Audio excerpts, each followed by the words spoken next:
23-year-old Anthony DeCarlos is suing vet technician Sharon Yaffe for failing to return his miniature pinscher, Phoenix. Mr. DeCarlos, you are suing Ms. Jaffe because you claim that because of her actions, your pet was neutered. Yes, ma'am. Without your permission. And she caused you a great deal of stress when she refused to divulge the name of the people who she had given the dog to when your dog turned up astray and missing. What I gather from your complaint is you were not at home. The puppy was at home with friends of yours or roommates. Roommates. And they negligently allowed the puppy to escape the house. Yes. How old was the puppy at the time? 8 months. And how many people were supposed to be watching him? Just one of my roommates was at home at the time. And how did he let the dog out?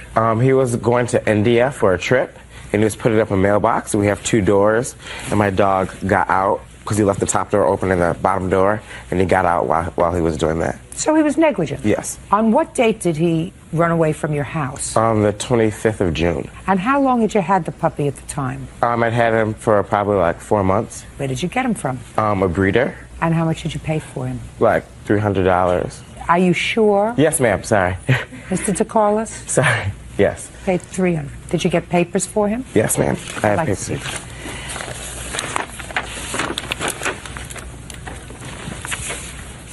He's a miniature pinscher. Yes. I had one of those when I was a child.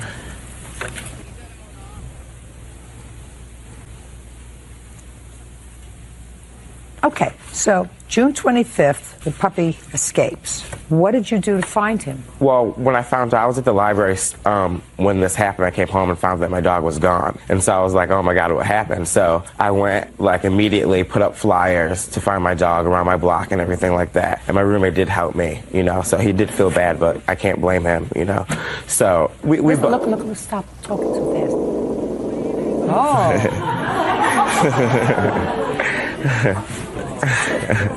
Doesn't like the camera. Probably not.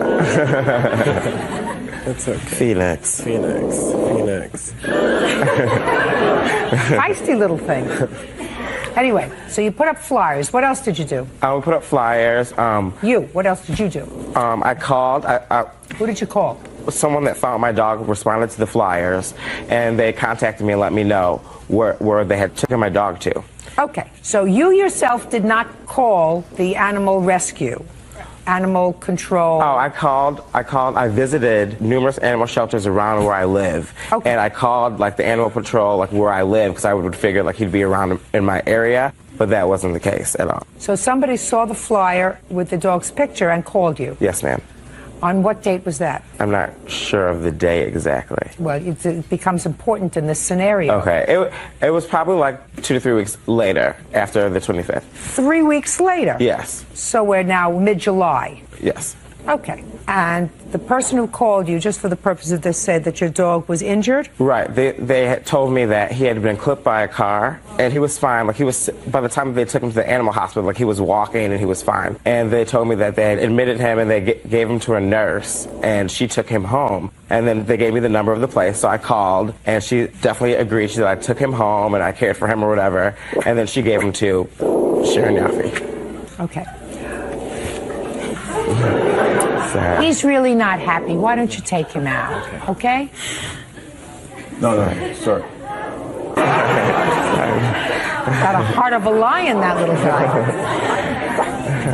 So the person at the animal shelter, they took care of your pet who had been injured. Yes, ma'am. And somebody was wonderful enough to take him home, nurse him back to health, and then turned him over to the defendant. Yes. Miss Yaffe, you work for the shelter? I work for a shelter. And who was it that gave you the puppy? A co-worker of mine who was working at the animal hospital when the animal was delivered. On what date did you take custody of him? July 3rd, which would have been a Monday morning. Okay, go ahead. The prior weekend, the co-worker at my weekend job, which is an emergency animal hospital, advised she had been recuperating a dog at home for 10 to 14 days, wanted to know if I would be able to find it a home. And I told her, if it's something small with a nice disposition, nothing that bites, I can always find something small a home. I did have a friend of mine who has a geriatric miniature pinscher, and that would have been my first outlet for the dog. I picked the dog up that morning from the animal hospital Hospital, which would have been Monday morning. The animal had already been neutered. The animal had been neutered at the animal hospital? Yes, ma'am. So before you took custody of the animal, it was neutered? Correct. Go ahead. I picked the dog up. I called my friend and let him know what I had. He contacted his wife. He has a daughter at home who's like 10 years old. And they said they would try the dog out. So the gentleman came and picked the animal up from me that same day. Okay. When did Mr. DeCarlos contact you? Friday, which would have been July 7th, I believe. And he described the dog? Yes. And when did he get the dog back? I'm not sure of the exact day. When did you get the dog back, sir? I'm not sure of the exact day either. It was in July. Yeah, I had to get a lawyer to actually get my dog back from her. I even offered, when I spoke with her, I was like, I will pay, these people, I'll buy them a new dog. I just want my dog back. That's all that I really cared about. And she was like, no, I'm not gonna, I don't want to make these people unhappy and this, that, and the other. But I'm like, it's my dog. I came forward. It's my dog. And on top of everything, Your Honor, she lied. She was lying to me about everything. I never lied. Your Honor, she told me that the dog was in the facility when it was not. And I have documentation from her job right here that says that they did an investigation on her and they found her guilty of everything. Well, let me see what you have.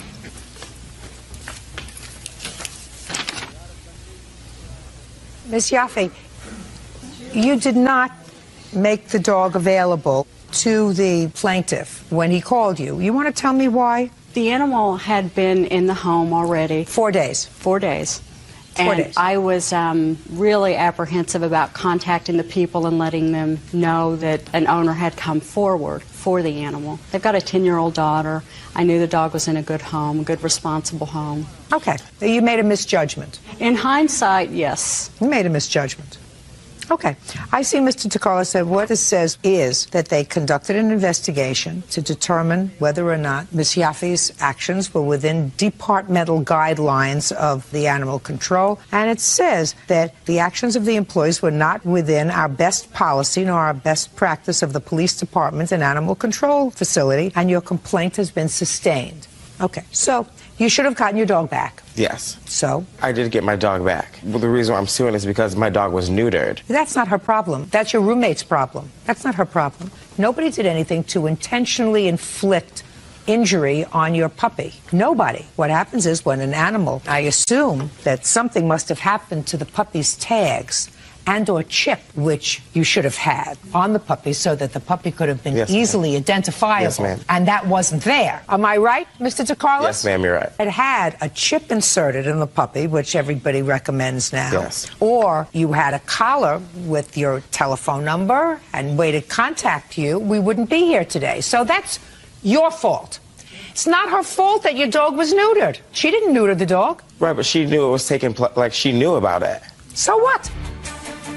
Not every grievance, Mr. DeCarlos, is a lawsuit. Now, I agree with you that the defendant, and she acknowledges in hindsight, she should have turned the dog back over to you. It was a mistake on her part. She can't say, well, they've come attached to the dog in 4 days and I don't feel comfortable about calling, and say you have to return the dog to its rightful owner. But she's not responsible for the fact that your dog was neutered. So should I, sue, the animal hospital that they have no documentation, or? Absolutely not. You shouldn't sue anybody. You should take your dog home and teach him not to growl.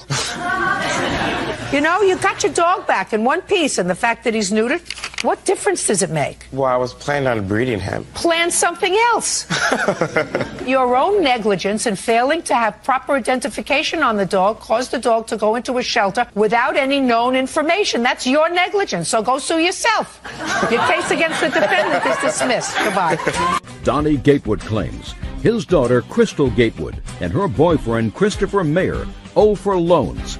The defendants are countersuing, claiming Donnie put sugar in Christopher's gas tank. Ma'am, have a seat. Mr. Gatewood, this young lady is your daughter, and the co-defendant is her boyfriend. They have a couple of children together. They are not married. Correct, ma'am. It is your claim that you made a loan to them, Yes, a loan ma'am. in the amount of, I believe, $4,000. Yes, ma'am. That they were supposed to pay you back. They Correct. didn't do that. Correct. Your daughter and the boyfriend say that this was not a loan, this was a gift, because they had fallen on some hard financial times, and that you became more and more obsessed with getting this money back, an obsession that rose to the level of harassment. They are counterclaiming, claiming that you not only harassed them, but that you vandalized Mr. Mayer's car. Yes. How old are you? I'm 20. How many children do you have? I have 2.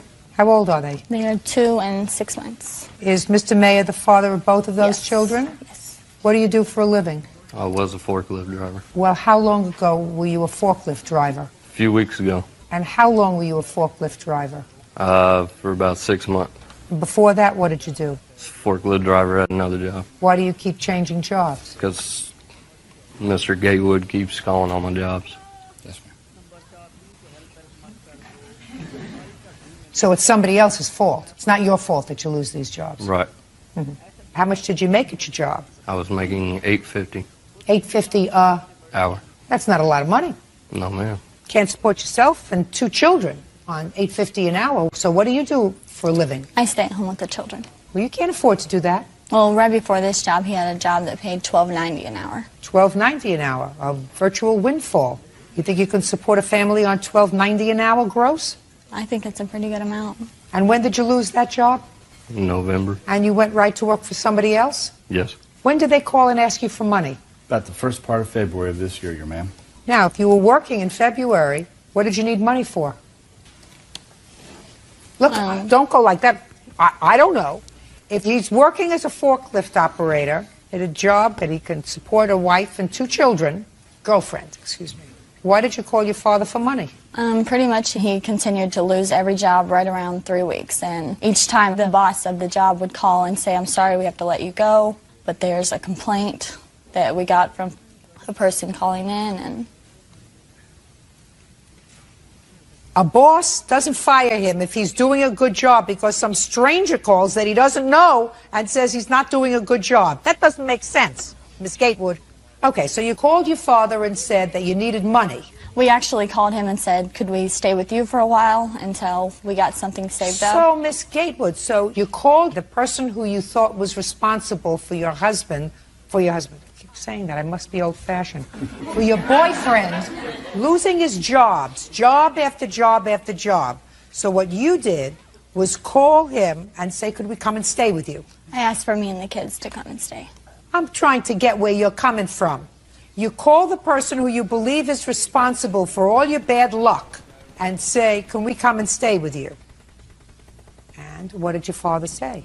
He said we could stay for a few days, but he'd like to try to find us a place to stay for us to be stable. Okay. And you said? I said that'd be great. And? We went looking for mobile homes. We finally found one that we could buy for $1,000.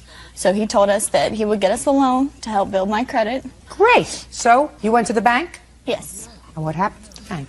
We got a $4,000 loan that my dad agreed he would pay. I didn't have a job at the time. Chris knew nothing about it. Chris knew nothing about it. When you moved into this mobile home that you found, he wasn't going to move in with you? Chris wasn't any part of the loan. He was going to live with me. Just answer my question. Yes, he was going to live there. Well, if he was going to live there, where did he think that you got the money from? I told him my dad was going to help us out.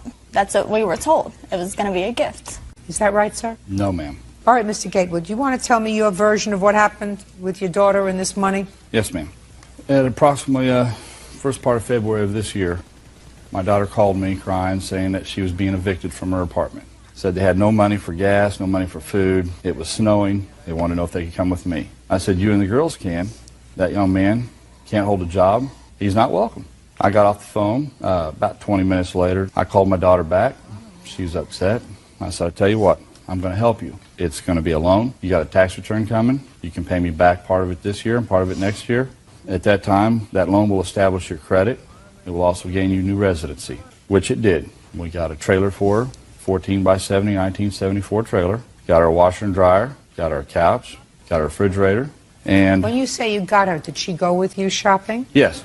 We actually purchased a trailer. The washer and dryer came with it. The washer and dryer and the couch basically came with the refrigerator with the he got from work. Okay. For free. That's now, correct. you took out, according to you, a $4,000 loan. The trailer was, according to your daughter, $1,000. What happened to the rest of the money? That's correct. We gave the actual person that we bought the trailer from $2,800. No, we For did what? not. For the trailer and all the belongings in the trailer, for the furnishings. You have proof of that? All I have is the loan, ma'am. Well, I'd have to know what happened with the money. Well, I gave her the cash to help. Look at me. I gave her cash so they could pay their car payment so they wouldn't lose their car. Okay. That's not correct. How much money did your father give you? He gave us $1,000 for the mobile home, $500 paid for the washer, dryer, couch, and stove that came with it, and $500 towards lot rent and starting all our utilities up. So he actually gave you $2,000. Yes. Okay, go ahead. That's not true, Your Honor. We gave the gentleman $2,800, and the other $1,200 I gave to my daughter. I did not give it to him. I gave it to her in cash. Okay. Now, they're supposed to pay you back with their tax return, but something happened, Mr. Gatewood, according to your complaint, that irritated you. Your daughter said, according to you, she said she couldn't make the first payment. Correct. So you went to the bank and made the payment. That was $300 and some odd dollars. $375, yes, ma'am. Then what happened, sir? From that time, she basically asked for me to pay her lot rent as well. And I promptly went straight up there within the hour and paid her lot rent. How much was the lot rent? $300. What were you doing all this time? I was working.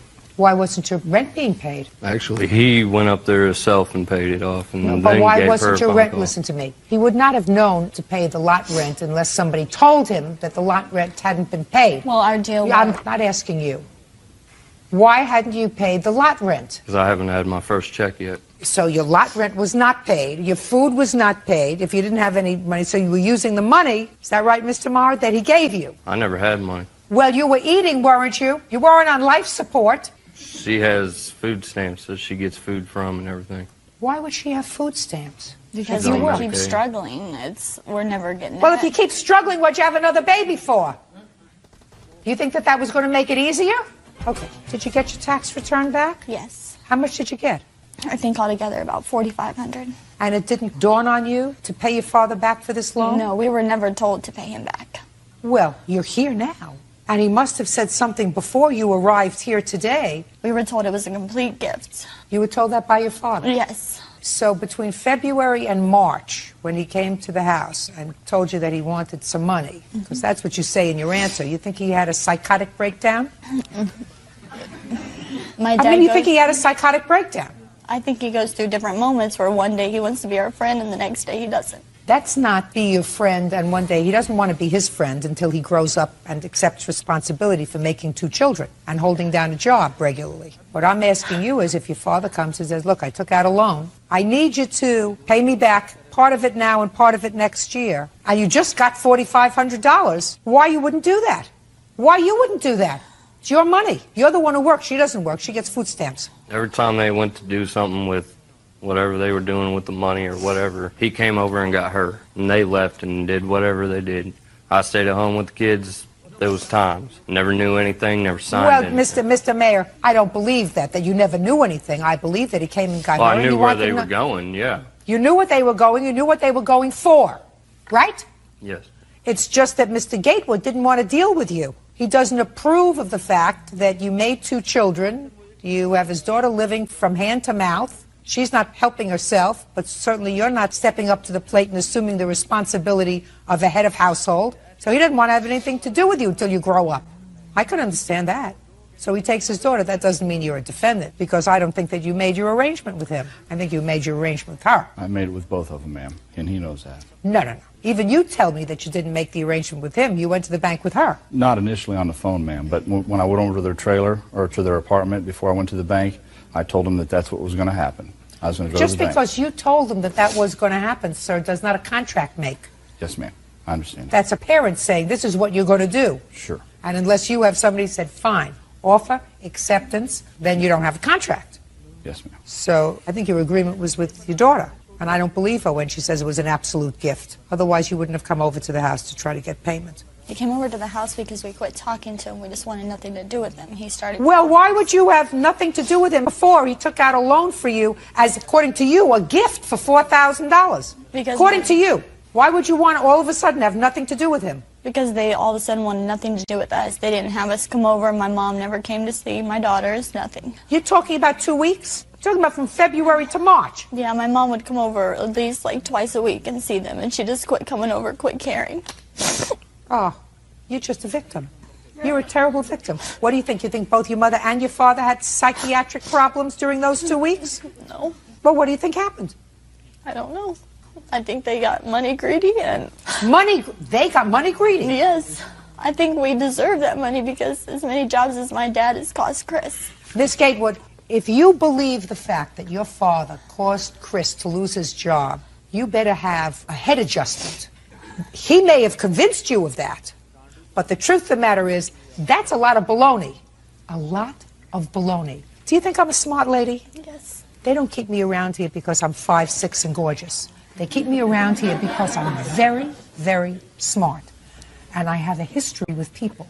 Things make sense or they don't make sense. Parents who are faced with the fact that their daughter has had 2 illegitimate children with a man who can't hold down a job, but who seems to be in love with him and seems to at least want to try to make a life with him, don't sabotage that by getting him fired from his job so that their daughter will be out in the cold with her 2 children. I believe it's a control thing. Like, he always wants to know where I am, everything. He's always tried to bring me back to his house. No, he's not. You called him and asked if you could come home, and he said you can come home for a while, but I'd much rather see you in your own place. He doesn't want you to come home with the 2 children. He doesn't want to be a parent to your 2 little children. And he doesn't want to be a grandparent either. Oh, Miss Gateway, you are truly a victim. Maybe you found the perfect foil. What you are is a big baby who has babies, but who made an agreement with your father, and then he said, I'm not giving him my $4,500. There's no way. I didn't make an agreement with him to give him $4,500, and you don't have $4,500 because you don't work. And that's what started the problem with your father. Because if you believe that your father was the cause of all of your troubles, you have to be crazy to call him up and to say, can I come home with the girls? So you really didn't believe that because you could have called his parents and said, we're being evicted. You didn't call them. You called the terrible people who were sabotaging your life. Grow up. Because your tears don't make it with me. I guarantee you, they shed more tears than you did. Bad people. They're really bad people. The fact that you picked somebody who can't hold a job and who can't accept the responsibility for children that he made, that's their fault too. He's there for his kid and he tries. Well, he shouldn't be there for his kids. He should be working. You're there for his kids. And you should be working too. And in addition to food stamps, as long as you're not married, which is one of the reasons you get food stamps, along with the food stamps, there are federal programs that give you free daycare. Put your kids in daycare and get a job. I had a bad influence with the daycare one time. One of my daughters got hurt. Also, somebody else's fault. So get another daycare. And you don't solve your problem by making another baby. I know. Maximum limit that you're suing for is $3,000 on your complaint. On your complaint, I'm awarding you the $3,000 because that's the maximum in your jurisdiction. I have a counterclaim. Counterclaim says, Mr. Gateway, that you put sugar in Mr. Marr's gas tank. That is not true. Go ahead. Prove it. We got a call from him about 5 minutes before. Who's we? Chris received the call. I was over there and also Chris's best friend. And he said... Wait just a second. You were over where? I was at the house. But you didn't get the call? No. I wasn't answering any phone calls. Fine. Then you tell me what the call was. Answer it. It's Mr. Gatewood, and he says, well, since you guys aren't going to cooperate with me now and blah, blah, blah. No, I don't want to hear blah, blah, blah. Blah, blah, blah I can get when I speak to my 3-year-old grandchild. I want to hear what he said to you, Mr. He said, Marr. since you guys don't want to cooperate with me now. Don't want to cooperate. Those are the words he used? Since you guys don't want to cooperate with me, go ahead. There's sugar in your gas tank, and I hope it blows up. So what did you do? We went out and checked the gas tank. Immediately hung up the phone, went outside. Me and my friend went outside. I opened the gas tank, see some white substance at the bottom. Checked my friend's truck. There's more on his than mine. I guess he thought I'd bought a new truck. We called the cops. They came over, took a report. The cop states in the report that there is... Don't tell me what the police said. I'll see the police report. I think it's on like the 3rd page. Who blacked this out? The police station does it. Fill in the blanks. Mayor, that's you. This is what you told the police. Stated that the problem stemmed from a loan that blacked out, co-signed for blank. That's what you told the police. According to Mayor, you have been harassing them for the last couple of days, including calling their home constantly. Prior to calling the police, he was speaking to you on the phone. Conversation quickly became heated and turned into an argument. While they were speaking, you told Mayor he put sugar in the gas tank of his car. Mayor and your friend then checked the gas tank of both their vehicles and saw crystal-like substance, so Mayor called the police. So here, Miss Gatewood, your boyfriend, acknowledges that this was a loan Was there anything wrong with your car? Yeah. Uncross your hands. You have either the estimate or the cost of fixing it? No, I don't. Well, where is it? I let my friend fix the filter of my car. So you had no damages? No, you had to change the whole I had complete to change the fuel filter of my gas tank. Well, where's the bill? I paid him $100 to go get the filter and fix my car. So what you're telling me is you have no proof that there was any damage done to your car. Right. You owe your father $3,000. Who knows whether he's going to be forever? When people get married in this country today, there is a 52% chance that the marriage will terminate. When people start off like the two of you starting off, the expectation is that statistically you will not know what he looks like in 5 years. Very great. You only have in your life two parents. Those two people. I would suggest that you think about that. I would also suggest that you think about the fact that certain things make sense and certain things don't make sense. And if it doesn't make sense, it's usually not true. And the fact that he has convinced you that the cause of his problems at work is your father is just ridiculous. It doesn't make sense. And if it doesn't make sense, it's not true. Judgment for the plaintiff in the amount of $3,000. Alan Calderon says ex-wife Linda Calderon made unauthorized charges on his credit card. Mr. Calderon, this is your former wife, according to your complaint to your divorce. When all matters of finances had been resolved, your wife used a credit card that was in your name without your authorization. And it was a gas credit card. And according to you, in a very short period of time, a few days, she ran up a bill of well over $500. You want to be compensated for that. Ms. Calderon states in her answer that she believed that you left this card open for her because you were being a nice guy and you knew that she was struggling financially. Of course, you say that when you confronted her with it, her reaction was somewhat different. Can I see a copy of your judgment of divorce, please? Yes. You were married for 25 years? That's correct, Your Honor. Is that right? And you have kids? Yes. How many children? 2. Grown? Yes.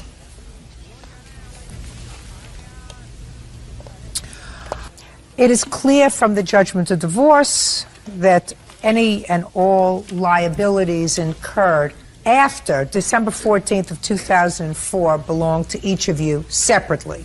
Now, when were these credit card bills made? October 13th through the 19th. Of 2005? Of 2005. I have a Can I see them, please? How did you become aware of them, sir? I received a letter of address change, and I knew that I had not changed my address. I didn't even know the credit card existed. And when I called them, they told me that I had requested to change my address, and I thought that there was something wrong with that and asked if there was any charges on the account. Okay, Ms. Calderon, the ball is in your court. Explain it to me, please. Basically, the reason that I was in the situation I was in is because I was so heavily in debt and destroyed from what he had done to me from this divorce, because he knew that last year when my daughter graduated high school, my oldest daughter graduated college, and my oldest daughter got married, that I had put a lot of money into that. And this has nothing to do well, with that. but this is why I was. Calderon, this is why. This has nothing to do with that. This is not. I would have never used it though. This is not even a large amount of money. We're talking about a gas credit card where it's clear you allowed someone else to use this gas credit card. I got gas for my kids. We were all struggling. He destroyed us all. Just a second. In 4 days, you got gas for your children. You have 2 children and yourself. Right. You filled up the cars. 1, 2, 3, 4, 5, 6, 7. I don't know what's $98.20. That's not a car fill up. Or $83. Or the case of oil. A case of oil. 1, 2, 3, 4, 5, 6, 7, 8, 9, 10, 11, 12, 13 times. Let us assume 3 people's cars. 13 times in a 4-day period. So, Ms. Calderon, don't play with me. This is not because you needed money. Yes, it was. When you enter into an agreement, and I assume that this was your agreement, it looks as if it was boilerplate clauses. You agreed that after December of 2004, you would not make any debts for the other party. You chose not to do that. His friend told my daughter that he left the card open for me to use because he felt sorry for me because he knew how hard of a time I was having. Oh, okay, well, that's a different story. Is that person here today? Yes. Step up, sir. Tell me your name. David Dover. Mr. Dover, did you ever tell Mr. Calderon's daughter that this credit card was left open? No, ma'am. I never knew the card existed. I never knew anything about it. Step up. You're the daughter. Yes. Your name? Angela Schubert. Angela, tell me about this alleged conversation. We were going to dinner for my birthday. I was sitting in front, and we had just found out I was pregnant that day. It was August 18th. We picked up my dad from work, and we work at, well, it was before we picked him up for work. And we were just talking about the divorce. You know, I was trying to get to know him since, you know, he lives with my dad now. And he just happened to say, well, your dad did leave a gas card open for your mom. Because we didn't know, because all the gas cards were closed. Let me ask you this question. Somebody must have been complaining about money. No. So, because the statement that you ascribed to this gentleman, well, this is what you said, well, your dad did leave a gas card open for your mom. We were talking is about, always a response to something said to him. We were talking about how hard it was for everyone in the divorce, how it happened. We were talking about how hard it was. And he said, well, you know, your dad left a gas card open for your mom, and, you know, to help her out a little bit. And you went back and told her, shh. I didn't tell her right away. You didn't tell her right away. When did you tell her? Maybe a week, week and a half, 2 weeks tops. Okay, so a week and a half, 2 weeks tops, you tell your mother. And your mother didn't have this credit card. Yes, I do. Just a second. You didn't have it. According to you, you found it. Listen to me. You found it. When did you find it? I wasn't trying to use any of the credit cards. When did you find it? When she told me he left it open for me and we were having such a hard time. Well, did you call him and say... I can't. We don't communicate. What do you mean? You don't have the telephone? He communicates through the kids.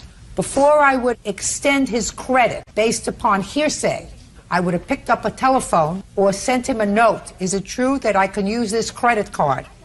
I certainly would have at least, if I believed that it was true that he held open this credit card, Miss Calderon, I would have tried it for 1 month. He would have gotten the bill and he would have said, well, I have a $40 bill for gas. I wonder what this is from. But you didn't do that. You charged $500 worth of gas in 4 days. And then, according to your former husband, when he confronted you, because you did call her. I actually contacted her via email. I don't call her. I had to change my number so many times. Fine. So you didn't? But I did contact her. And what was her response? She said that go ahead and prosecute her. It would be well worth it for the look on my face. Can I see it, please? I was shocked that he wanted to prosecute me. Well, this email acknowledges, Miss Calderon, that you used this card, but you said, I figured I'd be able to make payments just like you would. If he had a problem with what I got. But I got things to help us because I knew how he always tries to make himself appear to be generous, but his MO is not generosity. And Listen to me, he doesn't have to be generous with you anymore. He has never been generous with me. Miss Calderon, then you stayed with somebody for 25 years who wasn't generous. You're divorced now. And what you have to do is you have to put a period and move forward. The economics of divorce is never easy. When you try to run 2 households on the same salaries that you were using to support 1 household, that's never easy for anybody.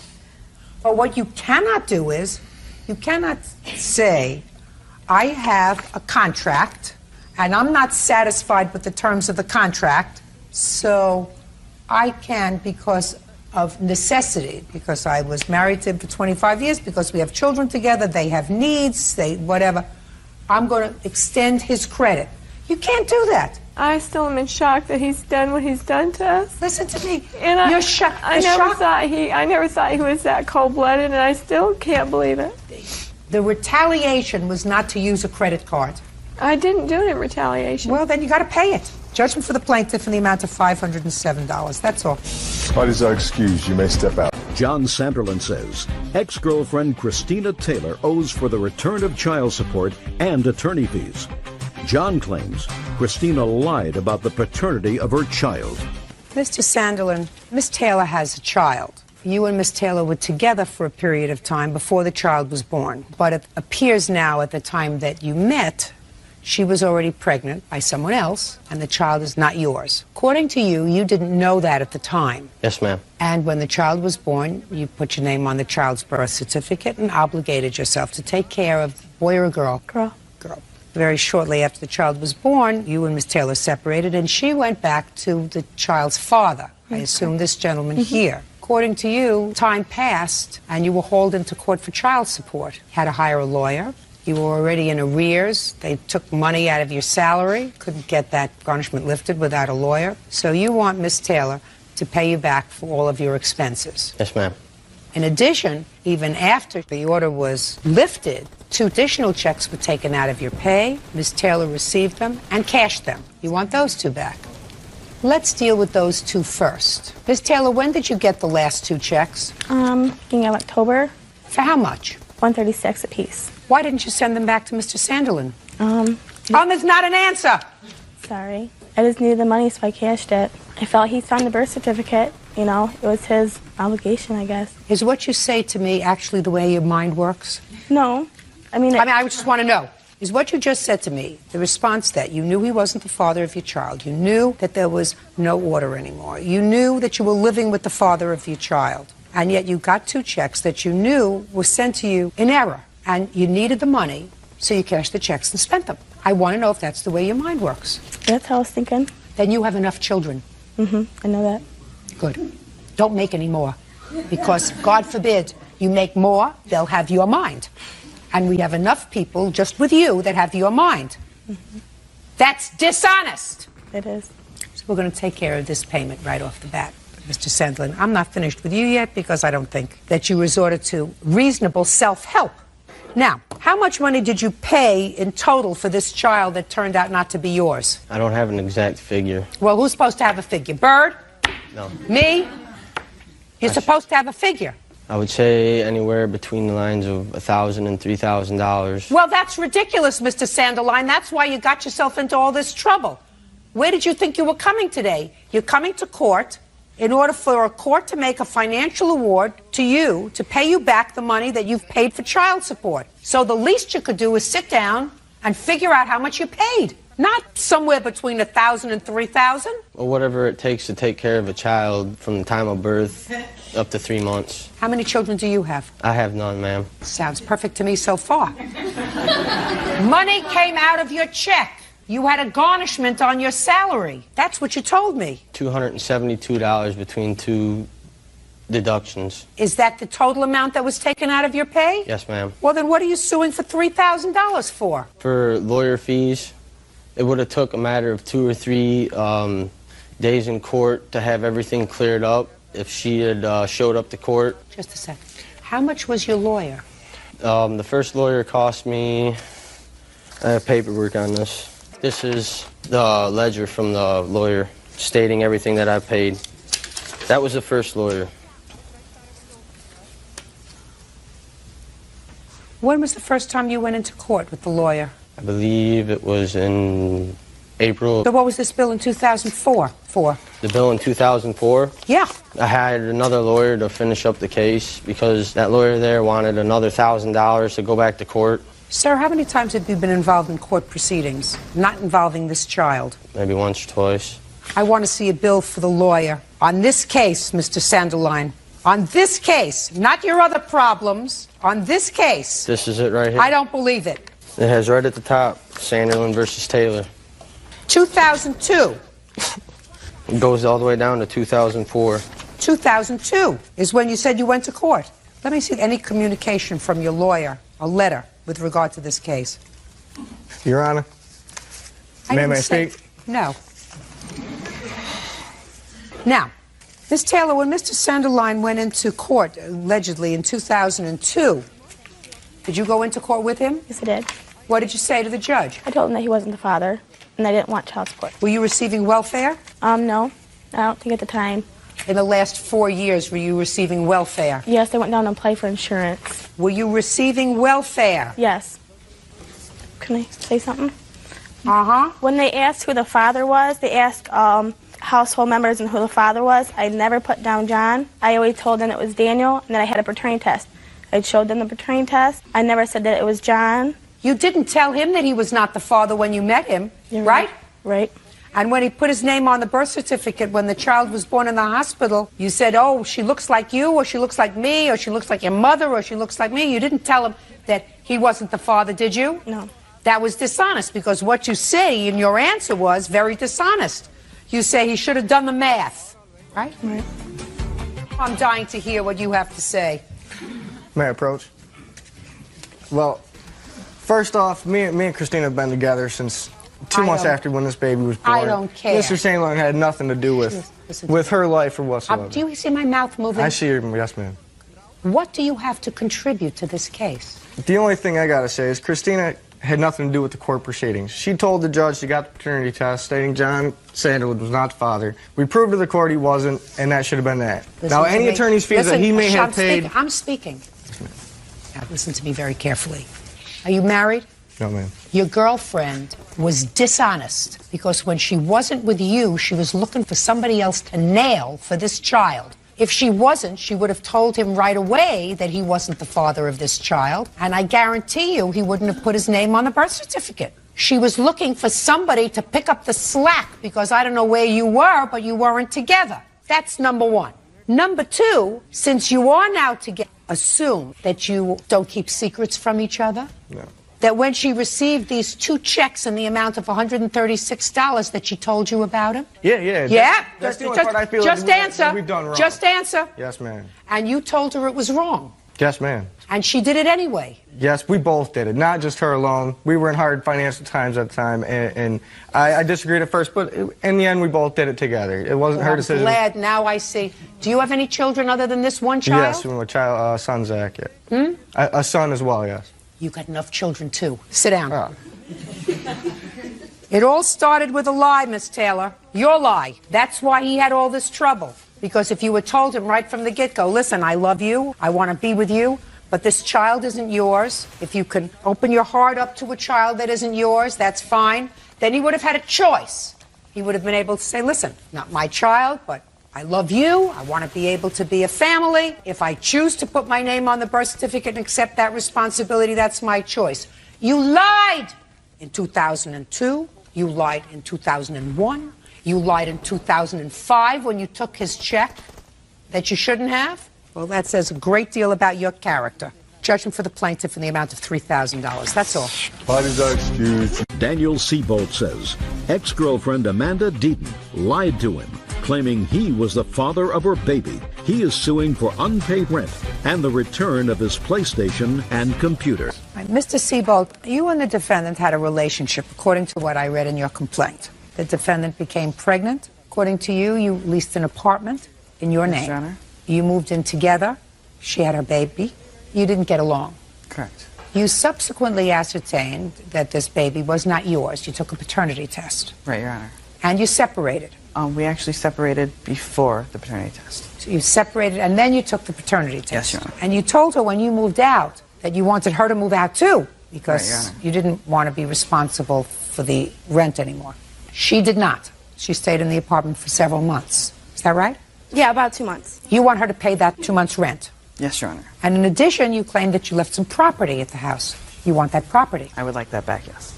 Ms. Deaton says she doesn't have your property. You knew that you didn't have to leave the house, that you could have stayed there with your family, that you knew that there was a possibility that this baby wasn't yours all along, so that she didn't fool you. Is that true, by the way? That is, I knew there was a small chance that the baby was not mine. How small a chance? I assume there's a very small chance, but obviously not that small. Just curious. Why did you assume that there was a chance that the child wasn't yours? Because I found out that she had cheated on me with one of my best friends. After I found that out, and then we started talking a couple months later, and we tried to patch things back up, and then we found out she was pregnant. How come you didn't have a paternity test immediately? I was just trying to forget the incident of the cheating and the separation, trying to work back towards our relationship, and any reminder that was sort of painful for me. I was just trying to get back on with our lives. How old are you, Mr. Seabolt? I am 22 years old. How old are you, Miss Deaton? 18. please. How old is your baby? My daughter is 14 months old. Does the child's father pay child support? No, he does not. Why not? At the time of conceiving my daughter, I was not dating Daniel. I was in a relationship with the father. Upon becoming pregnant, upon knowing I was pregnant, I should say, because I did not find out right away. I found out after I was 10 weeks along. Daniel and I had started dating at that time when I... Could you answer my question? I mean, I'm not interested in from the year of the flood. I just want to know how No, he does the not. father doesn't pay child support for the child. He signed his rights over to Daniel Siebel. You mean he terminated his parental rights? Yes, he did. With a lawyer? I don't believe so. It was between him and I and 2 witnesses and then notarized and sitting in his courthouse, so... It means nothing. That's good to know. Thank you. I was not of knowledge. Well, I'm telling you, unless he's been advised of his right to counsel, child has to have an attorney as well before somebody can give up their rights. He's giving up his rights to somebody else who's not the father. Ridiculous. Correct. Your child has the right to be supported by 2 parents. And before somebody can give up their parental rights, there are certain rules and regulations that have to be followed. And you can't just wake up one morning, give yourself a good scratch on the rear end and say, I think I'm going to give up my rights and my responsibility as a father. How old is this other character? 22 as well. Okay. Now, she stayed in the apartment for 2 months after you moved out. Yes, Your Honor. Where did you expect her to go? I assumed she'd either go to her parents' house, where we actually moved from, because they were kind enough to let me stay there when we found out she was pregnant. I told her upon leaving that I wanted to move back into the apartment, so I was asking her to leave, but I didn't want to put Sierra, our daughter, out. I wanted to keep a roof over her head, and I told her she could either stay there and pay rent, or I asked her kindly to move out. How long was your lease?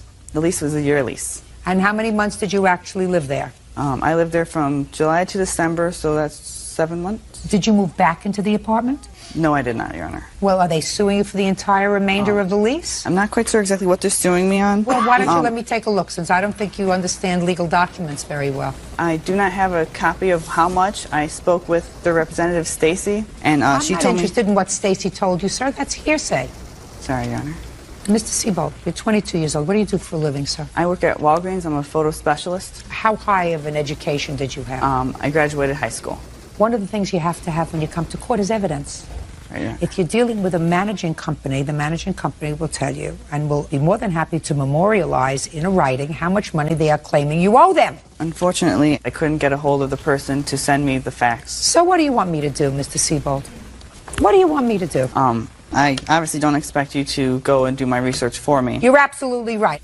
I feel sorry for you, because they probably will come after you, not only for the 2 months that she lived there, but probably for the remainder of the lease if they haven't rented the apartment.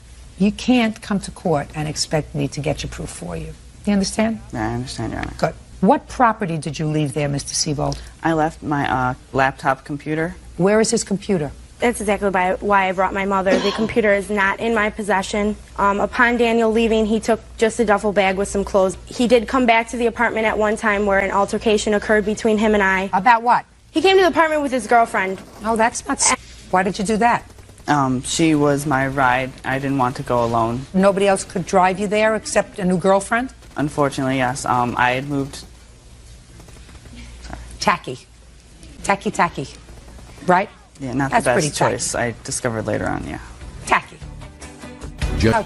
Laptop computer, sir. When you leave, it seems to me that's one of the first things you take with you is a laptop computer. Why didn't you take it with you the first time? I was being a nice guy, and Amanda had asked me to keep it there so she can go online and apply for some jobs. I have my own laptop computer. Which doesn't have the capability to go online through a landline. It's only capable of going through DSL, and we did not have that service. So where's his computer? Don't look down at the floor. Just listen to me. So far, you're not losing, but don't lie.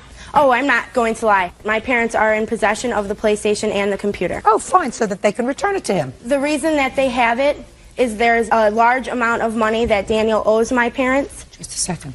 What does Daniel owe your parents money for? My daughter's christening that he had said he was prepared to pay for the day of the christening. After the guests had left the christening party, my parents had to pay because he was not prepared to. What else? My parents paid rent in November, but it was actually December. It was November's rent they paid because we were behind. What else? I don't even know, honestly. Listen to me very carefully. You can stand up next to your daughter. Mr. Seabolt may be a 22-year-old idiot, but I'm not. You expect him to pay for a christening for a child that's not his? He agreed to pay for the christening. Look, listen to me. Shh. He planned... Listen to me. This is your daughter. Right. This is your grandchild. Oh, yeah. You pay for the christening. Sure. You cannot keep his computer. You cannot keep his PlayStation. You cannot keep any of his property. Do I make myself clear? Sure. Good. Your daughter lived in an apartment, and if you helped out with rent for a month, you helped your daughter, right? Sure. Perfect. So, PlayStation or computer. What else, Mr. Seabolt? There was Don't leave yet. Are you living with your parents, by the way? No, I am not. Who are you living with? My grandmother. How come? Due to a situation between my parents and I. What kind of situation? There are problems with my teenage brother and myself that I'm old enough to not need to live there, and my brother is a minor, so he needs to stay at his parents. So I have taken my daughter, and I am at my grandmother's. That computer better be returned to him, as well as the PlayStation, in perfect condition. They were not in perfect condition when taken. Exactly the same way as they were when they were taken. Absolutely. Don't mess around with me. No. You'll be very unhappy if you mess around with me. I believe you. What else? There was a RCA 19-inch television set. Where's the TV? The TV was taken out of the apartment by Daniel and was taken to wherever he was at that time. That is true. I was debating on whether or not I should try to put this in the case. I stayed at some friend's house, and when I moved out, there were some skirmishes between us and them, and he told me that he gave it back to Amanda. You cannot tell me what anybody told you. I apologize, Your Honor. You get back your computer and your PlayStation. Yes, Your Honor. What's a 22-year-old man need a PlayStation for? What do you do with it? I use it for entertainment, for relaxation. He doesn't work. He lived at our house for a year and never paid a penny. He doesn't have a car. He didn't have a job. When he had a job, he took her car. So? So we supported him. That's why he had a lot of time to play PlayStation. How old are you? 40. How old was he, 20? Yeah. He was 20. So he's staying home, sharing a room with your daughter, playing his PlayStation. You're supporting them. Is that right? Yes. That doesn't make you too smart. No, believe me. But that's what you chose to do. Right. He doesn't owe you money for that. No, he doesn't. Right. Gratitude would be nice. Did you get gratitude from your daughter? More than him. Not enough. Right, Miss Deaton? Oh, not enough. Not right now, no. Right. I assumed so. We won't go there because this is only a half-hour program. Now let's get to your counterclaim. Your counterclaim is for your security deposit back. Correct. You used your high school money, $1,000 for security deposit. Correct. How long did you live in the apartment? Till January. Were you working? I was working from October to January, yes. How much were you earning? Not a lot. I was very part-time. Okay, Daniel you were was very working part-time. too. So who was paying the rent? Daniel and my parents. Well, your parents paid 1 month. That's what you told me about 5 minutes ago. Correct. The rest of the 5 months, Daniel paid. Right? Correct. Correct. However, the security deposit paid for July and August. So Daniel paid September, October, and $100 of December. Just a second. How could your security deposit pay for the first 2 months? Because of Daniel's credit, we had to pay a double security deposit. Fine. And how many months did you live there? 2. Correct. Good. Daniel Seabolt says ex-girlfriend Amanda Deaton lied to him, claiming he was the father of her baby. He is suing for unpaid rent and the return of his PlayStation and computer. Okay, Miss Deaton, you lived there for a couple of months after he moved out. You had a choice. You could have moved back to your parents. You're a teenager with a baby. You chose to stay there. You ate up your security deposit. You don't get it back. You do get back your PlayStation, your computer. 5 days, 9 a.m. Be there or be square. Thank you. Parties are excused. You may step out. Christy Wise says ex-boyfriend Nick Knox owes for 2 different loans. Nick claims Christy was never his girlfriend. Miss Wise, you and Mr. Knox dated for a period of time, not very long, 6 months or so? Yes. No, not true. Never. I'm not talking to you. And according to your complaint, during that time, you made a series of loans to him for various things. Gambling debts, some DUI fines that he had because he had lost his license. While Mr. Knox acknowledges that you gave him gifts, he says none of them were loans. None of them involved gambling. So, when did the two of you start this relationship? I met him online and on a website called MySpace. My friends told me it was a good place to meet people, so I signed up and I got a message from him. I got the message at the beginning of January.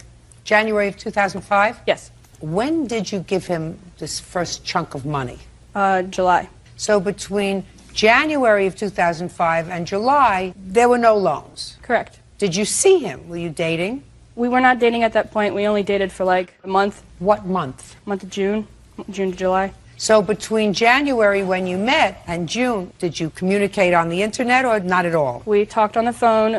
I went up and visited him, and we talked online too. But in June you started dating? Yes.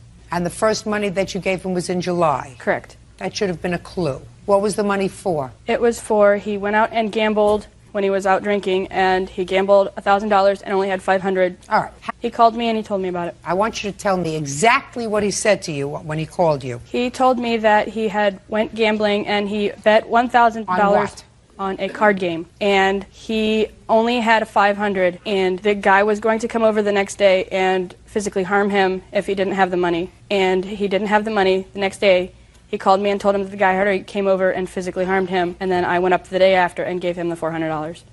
That's a little stilted, what you just said to me. First he called and told you that if you didn't give him the money, he was going to get hurt. Yes. You didn't give him the money. Then he called you back and told you that the man came and actually hurt him? Yes. How did he hurt him? He brought a couple of his buddies over and they got in a fight outside his house, I guess. That's what I was informed of. When you went up there, were there any physical signs of his being assaulted? Yes, his jaw was bruised. Was? Yes. Black and blue? Yeah. And you gave him the $400? Yes. What did he say to you? He said, "Thank you, I will repay you as soon as I can." When was the next sum of money that you gave him? August 15th. It was for his DUI for $250. Tell me how that came about. He called me and he informed me that he did not have enough to make his monthly payment for his DUI, and he asked if he could borrow some money. And I said, "How much do you need?" He said, $250. So I said, okay. Well, did you know he had had a DUI? Yes, he informed me. When? Back in January. How did he tell you he had a DUI? We just were talking, and he just told me the one. We got on the subject of driving, and he's like, "Well, I got a DUI." Did he drive? No. So you did the driving? Correct. When did you lose your license? November of last year. How many DUIs have you had? Just that one. Must have been a bad one. Were you in an accident? No. I was swerved over. I went left to center, and the police officer drove by me and gave me a DUI. I did the sobriety test and stuff, and then went to court. Well, I tried fighting it, but then we just gave up on it because I admitted to it, so. Well, what do you mean you tried fighting it? Well, take your hands out of your pocket. Because they wrongfully arrested me, too. They were giving me, I passed all my field sobriety tests, and I blew the legal limit, and then they were shoving me around, pushing me around, slamming me into my car, just saying a bunch of obnoxious things to me, making fun of my name. It's a bunch of stupid stuff. We tried fighting it, and then, because I had another charge. You tried fighting it because? I had more than one charge with it. I had the DUI, and I had a concealed weapon, too. It was just a pellet gun under my seat, so they were going to try and charge me with that, so they just dropped that down to nothing, and I just took the DUI. Is this your first arrest? Yeah. Jacked out with the police? Not really, no. Where had you been drinking? I was with my girlfriend at the time, then, Yeah. and we were at our friend's house, having a couple drinks, and then I left and took her home. And then on my way home, I got in trouble.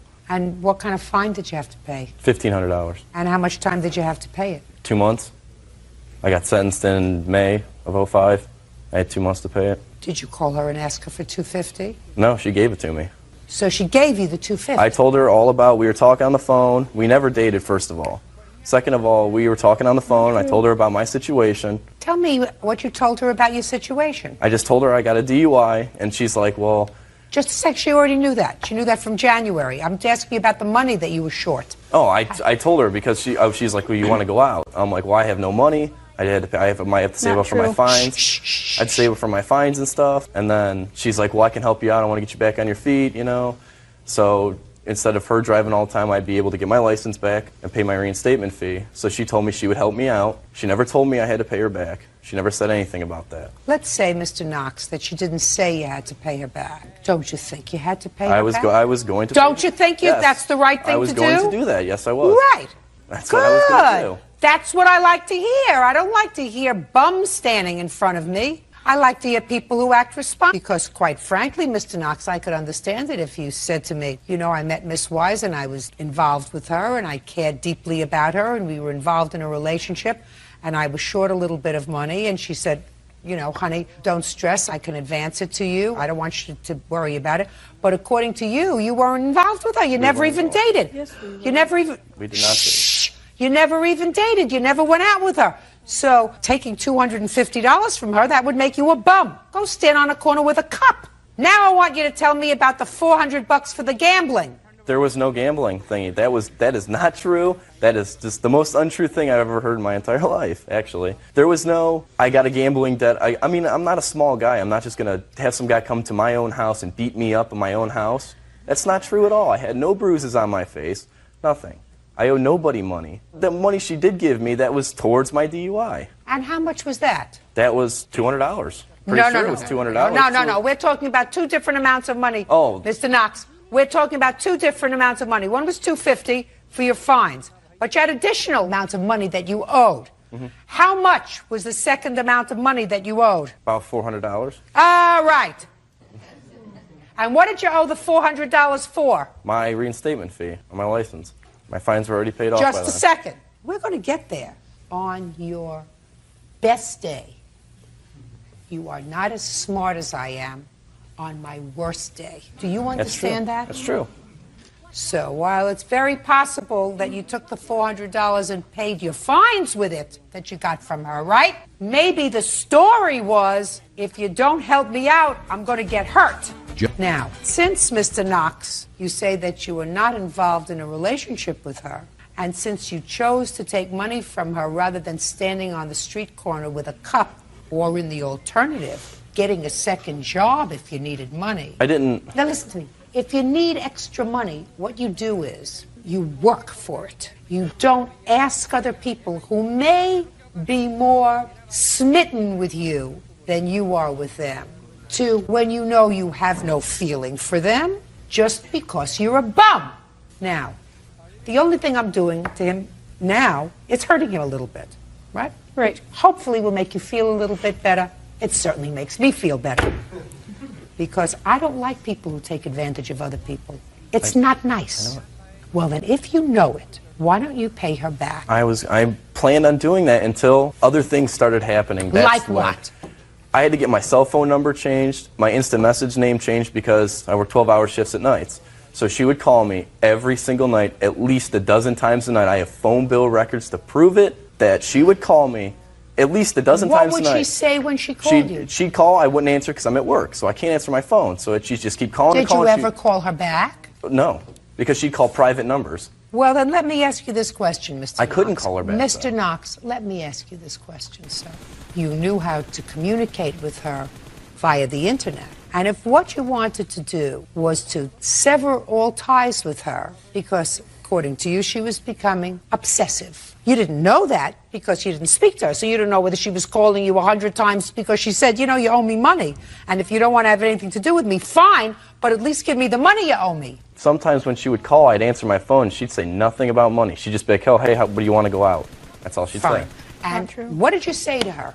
No, I'm at work. Fine. Why don't you just say to her, Christy, listen, I'm not interested in you socially. You have a girlfriend, or I'm involved in school and work and whatever. I know I have to give you some money, and I'm going to give it back to you, $100 a week until it's all paid off. I tried doing that. When did you try doing that? I told her that I was going to, I asked her if she could send me in an email or something, her address to her house. I'd send her $100 checks every week in the mail. I told her I'd give her this, like she said she was going on vacation. Just a second. Did he ever ask you for your address to send you money? Yes, he did, but I had previously offered him the option to pay me every week, and he denied it. Just a second. What did he ask you for your address for? To mail me a check, so he didn't have to see me.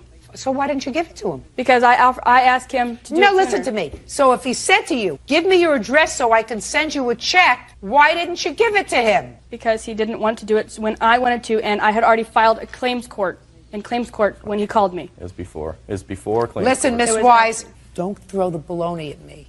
Ma'am, I have a voicemail that he did send me, and it's him acknowledging he owes me money, the full amount. Does he say what amount? Yes, he does. Oh, let me hear it. The mail from the United Municipal Court saying I owe you $1,086. Why don't we just do this? Every week I'll send you a check in the mail for $200 on the button every single week until it's paid off. I'll call you back later, and that's about it. You hear $1,086? Good. That's what he said. Okay, well, that's an acknowledgement of a debt, Mr. Knox. I knew I had to pay her back. I know Well, that. then why didn't you say that to me in here and save us all a lot of time and trouble? I got other cases to handle today. I tried settling it with her. She wouldn't. She wanted to come here. Judgment for the plaintiff in the amount of $1,086. That's all. Parties are excused. You may step out. Natalie Holtz claims ex-fiancé Thomas Parrish owes for breaking their lease and for harassing her over the phone. Thomas claims he moved out because of Natalie's constant nagging. Ms. Holtz, it is your claim that Mr. Parrish, who was a boyfriend of yours for a period of time, owes you some money for rent and also for harassing you. Mr. Parrish says that you're actually the one who's bothering him, that he contributed to the rent while he was living at the apartment with you and your children. But when he moved out of the apartment after a disagreement, he stopped paying rent. He's not on the lease. He feels no obligation to pay rent when he's not living there. Okay. When did you move into the apartment with Mr. Parrish? After we got engaged. We got engaged December of 2005. Did he give you a ring? Yes, he did. I have it with me. Okay. And I even went with my mom and bought a wedding dress, and I bought my daughter's dresses. We were going to have a ceremony on the beach. And when then, did you move in together? Mid-February of 2006. And he went with me to the leasing office. When we went to fill out the forms for the application fee, which was $150, and to transfer within the same complex to a two-bedroom, that was $500. So you had a one-bedroom apartment with your two children? Correct. Where were you living, sir? I was renting a house in Chesapeake, with his mother. About 35 minutes from where she was living. Okay, so you weren't living together in the one-bedroom apartment? No. No. I'm looking at him. Sorry. You moved into the two-bedroom apartment in February of 2006, and the lease was in your name only. Correct, but we had discussed, we had an agreement that we would rent the two-bedroom together for 1 year to save up money to buy a house for after we got married. Good. And he paid half the rent for 10 months. Right, I got you, while he lived there. Right, correct. And he paid the rent faithfully, half of the rent, despite the fact that he's only one person out of 4 living in the apartment, correct? That's correct. Yeah, but they were minors. I don't care if they're minors or not. He's one person out of 4. Correct. Living in the apartment. You get child support for your 2 children? I get for one child because he has them half of the month and I have them half the month. So you get child support for one child? Correct. How much? $400 a month. Okay. And he paid half of the other expenses on the apartment for the 10 months that he was living there? Yes, he did. He paid half the utilities. Half of everything? Yes, ma'am. All right. Now, what happened when he moved out? He didn't give me any notice. He just... So you must have had a disagreement. We got into a fight. About what? I had asked him to do the dishes, and he was watching TV. Just, you've got to get a turn. And I waited about 2 hours. He still hadn't done it. So I went ahead and did it. And I got upset with him. I said, thanks a lot for helping me out around the house. You know, you eat on the dishes too. And he said, well, I was going to do it. I didn't know there was a time limit. And he started yelling at me. My youngest daughter was home. He was yelling in front of her. So I'm like, well, I don't want you yelling around her. He said, well, then I won't. And he went and, where are you going? He's like, I'm moving out. He gave me no notice. I said, what do you mean? Are you going to a hotel room? And he's like, no, I'm moving out. I'm not coming back. Ms. Holtz, there must have been some clue to you prior to that things weren't going well. We had had a few disagreements, yes, about... So things were not going well? Correct. Well, you don't want your children to be involved with that sort of hostile environment, do you? No, but he had only yelled one other time in a year and a half. And well, it wasn't fine. That's fine. Day occurrence. That's fine. You don't want it to get any worse, do you? You don't want your children in an environment that's not healthy. No, that's why. So that it would be a so that it would be a good idea that he left. Yes. I would agree with that. But I felt he was obligated for the last 2 months of the rent. Where are you living now? I just moved to a smaller apartment that I could afford on my own. Just a second. How much rent was this apartment that you moved into together? $1,203 a month. And how much was the rent in the apartment that you had been living in? It was $988. The one bedroom, and my new rent is $895. So the difference in rent was $200 a month between the one bedroom and the two bedroom. Right, but if we wouldn't have gotten engaged, I wouldn't have gotten that apartment. I would have gotten something I could afford on my own.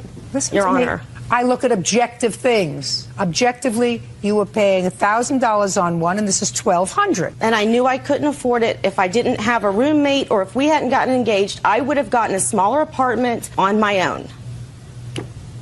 And I also have bank checks for the transfer fee and the application fee, which he agreed to pay half of. And I also have harassment. I want like $1,000 for phone harassment. I have Records, phone records of him You calling. mean after, you just a second, Miss Holt, do you mean to tell me after he moved out, because he said he wanted it over? Correct. He started calling you? You didn't call him? No. Just a second. Just listen to me.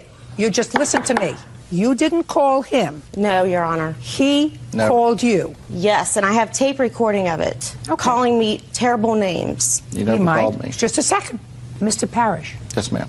When you left, sir, it is your claim that Miss Holtz called you. Yes, ma'am. What did she say when she called you? She called me a lot of adjectives that I won't use here, and I left. The reason I left was more than just the dishes. Go ahead, sir. To back up and give you some background of just that day, I won't be long-winded. It was a Sunday morning. I had some work to do. I was going to do it early in the morning. Instead, I put that work off until the afternoon. While she laid in bed, I did the dishes, fed the kids, cleaned the kitchen, did 2 loads of laundry, put all that away, spruced the house up while she's still in bed, asked her if there's anything else I can do before I went and did my work.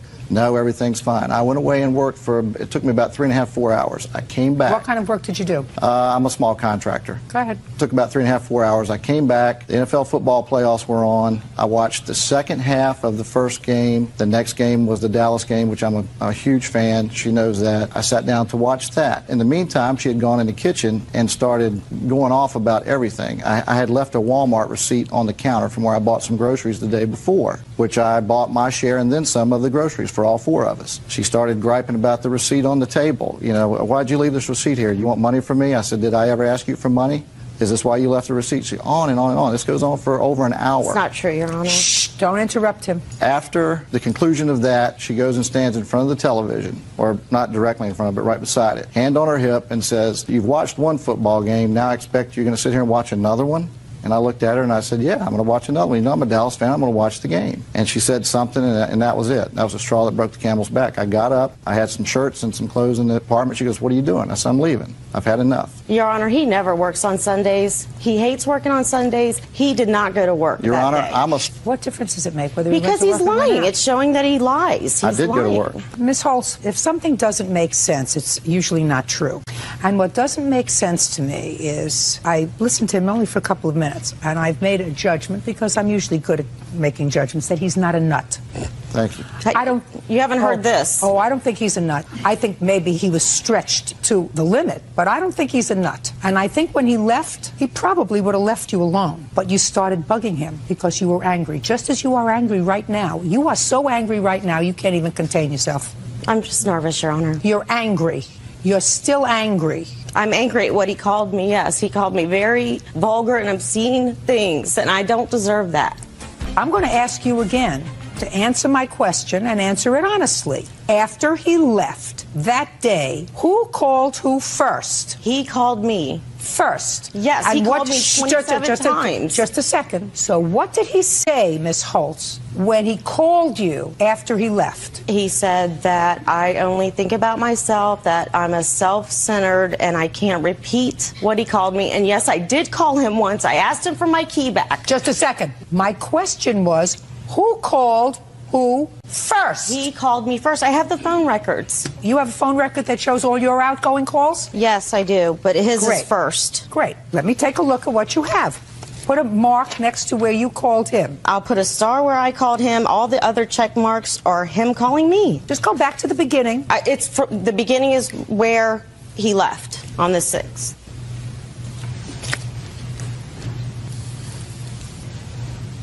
What's your phone number, sir? 286.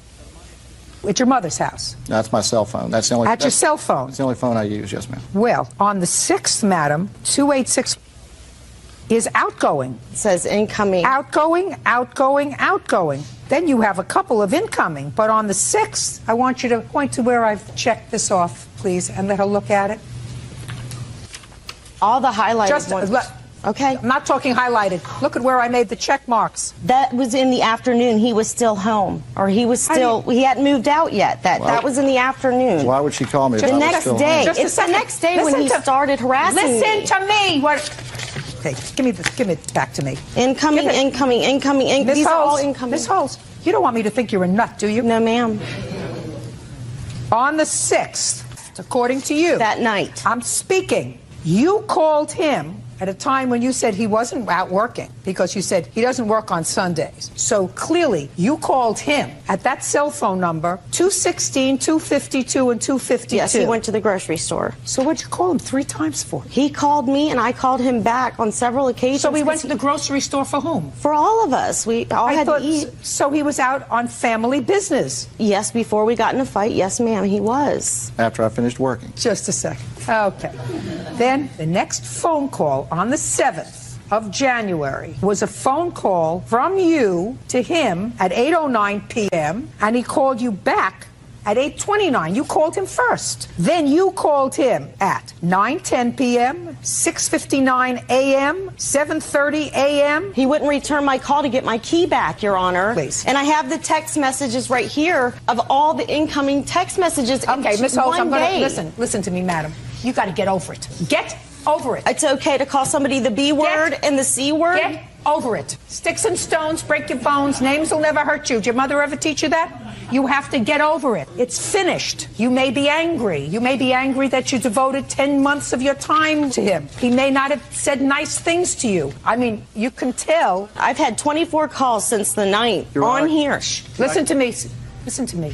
I'm looking at your phone records. I don't have them. You called him first. To get my key back and my mailbox key back. Change the lock. What? Go ahead. I just want to clear up a couple of things. You've done a nice job of clearing up the harassment. First of all, I don't understand her suing me for ever how much she sued me for, $1,200, $1,300, whatever it is. I could understand if she was going to sue me for bigamy. I could understand that, because in that pretty little head there's about 12 personalities. Mr. Parrish. This is what I get on messages. Mr. Parrish, listen to me. Not necessary, sir. Okay, I just letting you know. Let him show his true colors. Not necessary. Okay. She may be stressed. She's a single mother. She's a good mother. She's a single mother. Takes care of the kids. Money, I'm sure, is tight. I'm sure it was much more comfortable when you were there.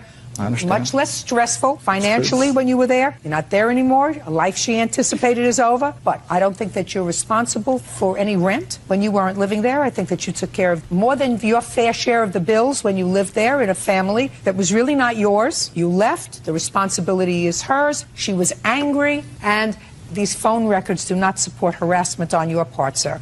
I mean, common sense dictates that if you left, you would have been just as happy to be left alone. Period. But very hard when you are stressed to deal with that kind of change. I get it. But you're not entitled to any money, madam. The case is dismissed. That's Your all. Honor. That's all. 25-year-old Leah Miller is suing her ex-roommate, 21-year-old waitress Angelica Simpson, for her share of the furniture purchased for their apartment. Miss Miller, you and Miss Simpson were friends and roommates for a while. You claimed that when she moved out, she took half the furniture in the apartment that you had both purchased on a credit card. Correct. You are stuck with the credit card, and she took half the furniture. Correct. Ms. Simpson says she did not take half the furniture. Correct. She only took a bed. A bedroom set. Bed. And she left items there that are worth far more than the bed that she took. Now, when did you move in together? February of 2005. Was it a one-year lease? It was actually 15 months. And when did you move out? I left the last weekend in January. And that was by agreement? Correct. When did you purchase the furniture? February of 2005. What did you purchase? She purchased a bedroom set. I purchased a bedroom set. When you say she purchased a bedroom set and you purchased one, were they purchased on two different credit cards or one credit card? No, they did a joint account for both of us. So we were both liable for it. Okay. Continue. I also purchased a living room set, and she purchased her bedroom set, which included a bed, a dresser, an end table, a mattress. I purchased the same thing plus a living room set, which included a couch, a coffee table, an ottoman, and a love seat. Okay, go ahead. One night I came home and I saw her and her friends playing quarters on my brand new coffee table. I confronted her about it. When you say you purchased the living room furniture, yes, were you jointly paying the bill with her? We had separated her cost from my cost, and we came up with an agreement that she would pay me $60 a month for her portion, and then I would pay the rest. She only has responsibility for the bedroom furniture. Correct. And that's all that you're suing for. Well, also, as the time went on, as we were living together, I found things missing from my room. I don't care about things missing from your room. Well, I had to purchase a lock to put on there, and I came home with her playing games on my... Listen to me. I don't care if you had to put a lock on your room. I read it. You had to put a lock on your room for $2? It was actually 15. Yeah. In the scheme of things, you're talking about nothing. Well, I had things missing from my room. Shirts, underwear I had missing from my room. Good. I'm not bothering with that. Yeah. Okay. You had other people living there, other people staying there, other people staying over. Don't bother me with nonsense. You hear about furniture. Well, Don't throw in the kitchen sink to a lawsuit because judges get irritated, especially this one. Okay. How much was your bedroom furniture? The whole set together was around $1,300. It was like $1,300 and some change. Actually, Honor, I have evidence that hers was $1,412. That would be including the tax, probably. $1,412. And how much of that did you pay, Miss Simpson? I started paying her when I moved out. Like I said, I left a TV there that I had purchased for $500. There's also entertainment center, dishes, mirrors, things of that nature that were there that I had left there that I didn't take. Just a second. Did you have, Ms. Simpson, any agreement? Yes. Listen, you're not letting me finish my sentence. Did you have an agreement with Miss Miller that in lieu of paying Bill $1,412, you were going to leave items in the apartment? No. Then I'm not interested in what you left. But that's where I was going with this. I had moved out of the apartment and had paid her $55 for so on months. Then just a second. You talk very. Didn't start. Okay, go ahead. Go ahead. Yeah. You paid her $55 a month for how many months? It was for 6 months. Okay. No. Just a second. $55 a month for 6 months. Yes. Okay, that would be $330. Yes. Go ahead. Then I'm a waitress, so I make all my money in tips, and I was paying her in cash. A incident arose with my mom when she pointed out that it was both my name and Miss Miller's name on the contract. So if I was paying her the money, how would I know that she was paying it to More Furniture? So I went into More Furniture and wanted to separate my name for her name on the account. They told me I was not allowed to do that. Correct. And that if we didn't pay off the money by the date with no interest, we would have to pay all of the back interest. When I brought this up to her, she did not want to give me receipts for the back payments, nor she had also moved out of the state and had given me a P.O. box where I could send her money, but I wasn't getting anything in return for paying her money. So my agreement was, well, if you're not... What do you mean your agreement? My side of it was, if you're not going to be proving to me that I'm paying you and give me a copy of the statement, then I will pay the money directly to More Furniture, but not to you. So you don't need to be the middleman. Did you do that? No, because she hasn't been making the payments. They told me that... Don't tell me what they told you. Okay. Do you have your statement? Yeah, I have all the statements right here. I'd like to take a look at it. Here's the statement. Sorry. How much money, if any, did she give you after she moved out? $320. No, she's making the payments. Well, and this is my issue is, like you said, my furniture and her furniture is together, and there wasn't a minimum payment. So when or if it's not paid off, it's still gonna hurt my credit. That's what I'm saying. I have no problem paying the furniture. That's not the issue. I will pay the furniture and More Furniture. It was contacting Leah to make the payment. But right now it's more than $1,412 because right now they've added interest. Right. Right. But they won't separate us from each other. That's why. So just a second. Well, she's paying something. You're paying nothing. Sure. No, and I understand that. But but you have to pay something, madam. Where are you sleeping? Well, I have a house. You're sleeping on the bed. Yes. So you have to pay something. I understand that. But I have an agreement with More Furniture to pay the furniture. I don't see that. Where are you standing there all by yourself with a big smile? Where is the agreement that you have with More Furniture? I can't get a copy of it because my name and her name's on it without her permission. Just a second. So how can you have an agreement without a copy of the contract? Well, that would be the original contract. Nah. Okay. $1,412 less $320 is $1,092. Can I say something? Sure. In the months that I have been paying it, I've had to pay extra, and I was working 2 jobs. I know it's $60. That's good for you. But I have had back payments and all this stuff that I've had to come up with. Good. That's what happens when you act stupid and take out a joint credit card with somebody. She owes you $1,092. And as soon as you receive that money, you will sign an agreement with her that the court will prepare that you are totally indemnifying her against any claim by Miller Furniture for this furniture, and they can deduct forthwith from your salary or your income tax refund, if any. Okay. You do work, don't you? Yes. Perfect. Judgment for the plaintiff in the amount of $1,092. Wait around to sign the contract. Thank you. 27-year-old Angela Salura is suing her ex-boyfriend, 24-year-old Freddie Lara, for a loan to restore his Mustang. Freddie claims Angela paid the bill without consulting him. Mr. Lara, it is your claim that the defendant, who was an old boyfriend of yours, owes you some money. Correct. For a loan that you made to him. The purpose of the loan was to have an old car fixed. Yes. This was a specialty car? It's just, it's going to be a classic soon. It's just a car I always wanted Me to fix too. up. What kind? I clean windows on high rises. That's a pretty dangerous job. Yeah, How long have you been doing that? like 7-8 years now. Make a good living? Yeah, except when they lay you off. Well, you don't do it when it's windy or snowing or raining. Right. How much do you make a year? Anywhere from 48 to 68,000 a year.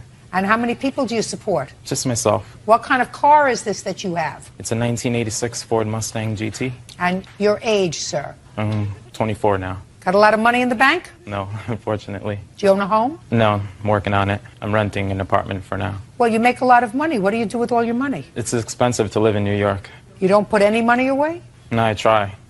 Not really. You need a good woman, sir, to help you out.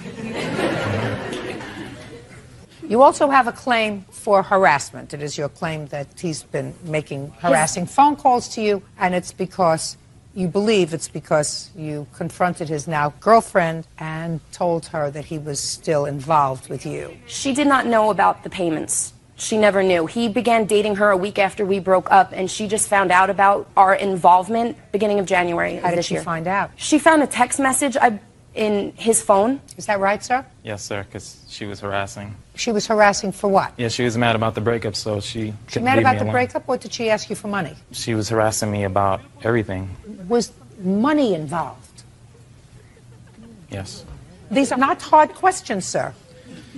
Now, tell me about this loan. We were dating for about a year, and within that time, he needed some major repair work done on the car. It was a car that both of us were using for transportation, or rather him. I don't drive. I don't have a license. So he was driving you around? Yes. I used to live with him, and where we live, you cannot get around unless you have a car. How long did you live together? About 9 months. Where were you living at the time? In your apartment? Staying with my mom at the time. So how were you living together? She Where did you live together? In his bedroom.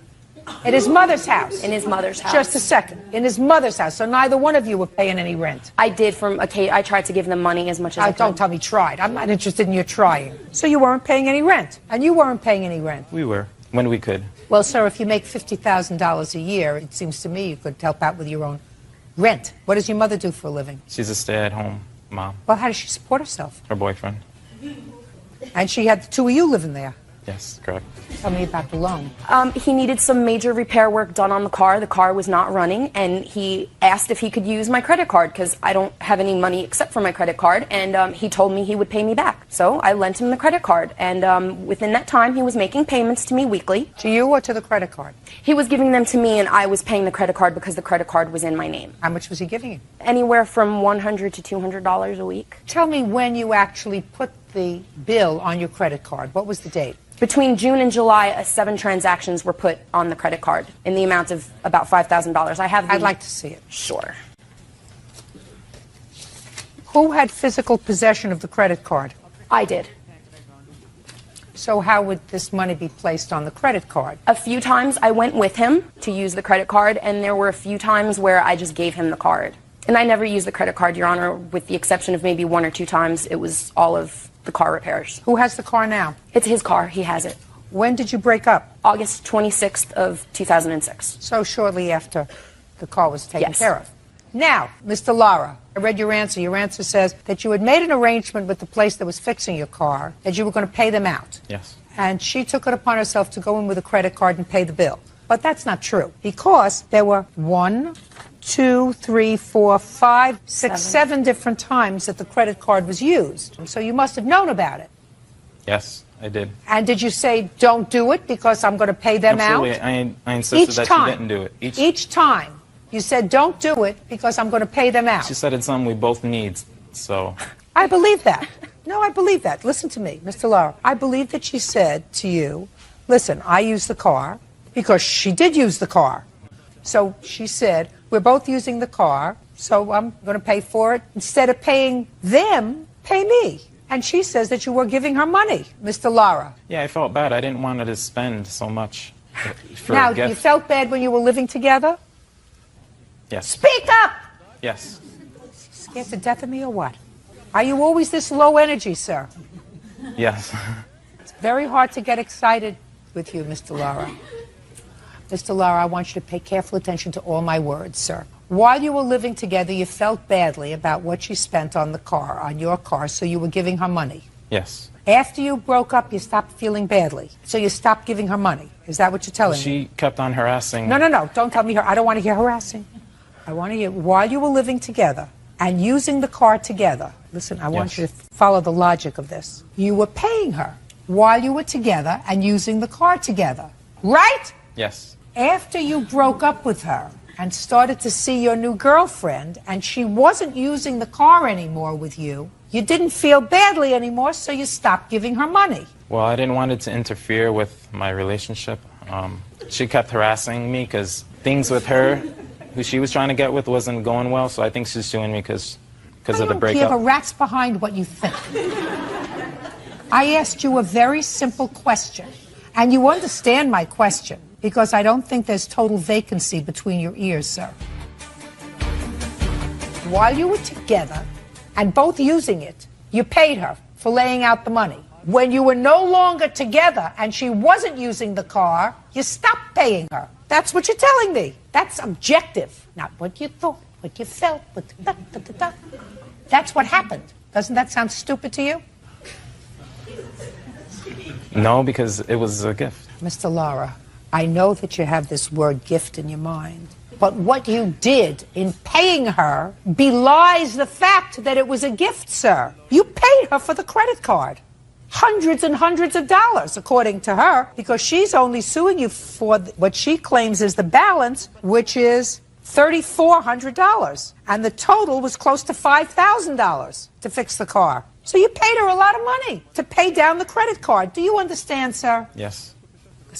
Was he more exciting when you were together? He had his moments. Few and far between. He has a problem with confrontation, Your Honor. He has a problem with confrontation? Yes. And I love confrontation. That's why we don't get along. Judgment for the plaintiff in the amount of $3,400. That's all. Thank you. Thank you, Your Honor. Jennifer Richardson says her estranged mother-in-law, Sandra Richardson, refuses to hand over title on a car she bought from her. Sandra is countersuing, claiming Jennifer stole appliances from her home. Miss Richardson, this is your soon-to-be ex-mother-in-law, and I assume that sitting in a witness chair is your soon-to-be ex-husband. Yes. Okay. According to you, you purchased a home for your son and his wife, and the idea was that you and your husband were going to live with them.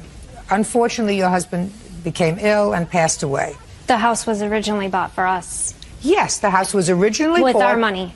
No, well, sorry, Your Honor. No, it was your money. Well, can I just say something? If she wants to lie about just a second. 10,000. Just a second.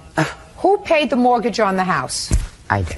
It was in my name. I didn't ask you if it was in your name. I said who paid the mortgage? For the first 8 months, my husband and I did. When they moved in, they shared the responsibility. That's what I gathered. The first several months, you and your husband were making the mortgage payments on the house, and then you and your husband moved in, and then you split the mortgage payments, right? Yes. But the house was purchased for them, and they were there alone for a period of time. Anyway, the house is really not the issue unless we get to the counter. Don't interrupt me. House isn't really the issue until we get to the counterclaim. We're going to talk about the house in a moment. This has to do with the car that you purchased in your name, but that your daughter-in-law used, but your daughter-in-law used it to take you around from place to place. All your appointments. She sort of chauffeured you around. Anyway, there came a time when you left the house. And shortly after you leaving the house, your daughter-in-law and son split up. Right. Your daughter-in-law went home to her family. Where do you live now? That's not what happened. Where do you live now? I live with my mother. In what state? In Florida. And where do you live? Michigan. Okay. Did you take the car with you? At what Where time? is the car now? My husband has it. Okay. It is your claim that you wanted the car, And your mother-in-law said, you have to pay for it. You were annoyed that she said that you had to pay for it because you always thought it was your car. But you sent her $3,000. She doesn't deny that you sent her the $3,000. But she never sent you the title to the car and never sent you the car. So you want something. You want either the car or you want your $3,000. Mother-in-law says the $3,000 was for other bills that were outstanding. And in addition, she's counterclaiming because she says when you moved out of the house, you took her property, some appliances and things that belonged to her. So I'm going to cut right to the chase. Mrs. Richardson, since you acknowledge that your daughter-in-law sent you $3,000, what did she send you the money for? I asked for $5,000 for the car. She sent me $3,000. They owed me like $6,000 just back rent, so I don't figure the car is paid for. Wrong. If you asked $5,000 for the car and she sent you $3,000, you can't offset that. Get the money that they owe you from rent from your son. Get it from him, not from her. May I speak? When it's your turn. Okay. She stole $20,000 worth of appliances and stuff. Listen to from me. my home. When you purchased this house, for the first 8 months, where she and your son lived there, were the appliances in the house? There was old appliances. I purchased all brand new appliances. And when you went home, after your husband died, when you left, in what month was that? Around May, about the middle of May. Of 06? Mm-hmm. And when did the two of you split up? August. And between May of 06 and August of 06, where were the appliances? They were in the home when I left. And where did you go? From Florida back to Michigan? Michigan. Mm-hmm. And what did you take with you when you went? I took a clock, my big TV, left leather furniture, all the appliances, everything in the home when I left because it cost me so much to move all the stuff. So I left it for the kids. Absolutely right. So it was a gift. So let me explain something to you, Miss Richardson. Don't get involved between your son and your daughter-in-law. The courts will determine if she took marital property, because once you made a gift to them, you didn't make a gift to your son. Listen to me. Okay. You made a gift to them. You left it when you moved back to Michigan in May. You left it as a gift for the kids. And if they had stayed together as husband and wife, they would have had all the appliances. The problem is they split up. And then you said, well, I don't want her. She's a stranger to me now. She can't take this property. I bought it. It was a gift. Once you give a gift, you can't have sticky fingers. You can't say, well, it's a gift, but I'm going to hold on to it. But I bought it as myself because I lived there. I don't care. When you left it there.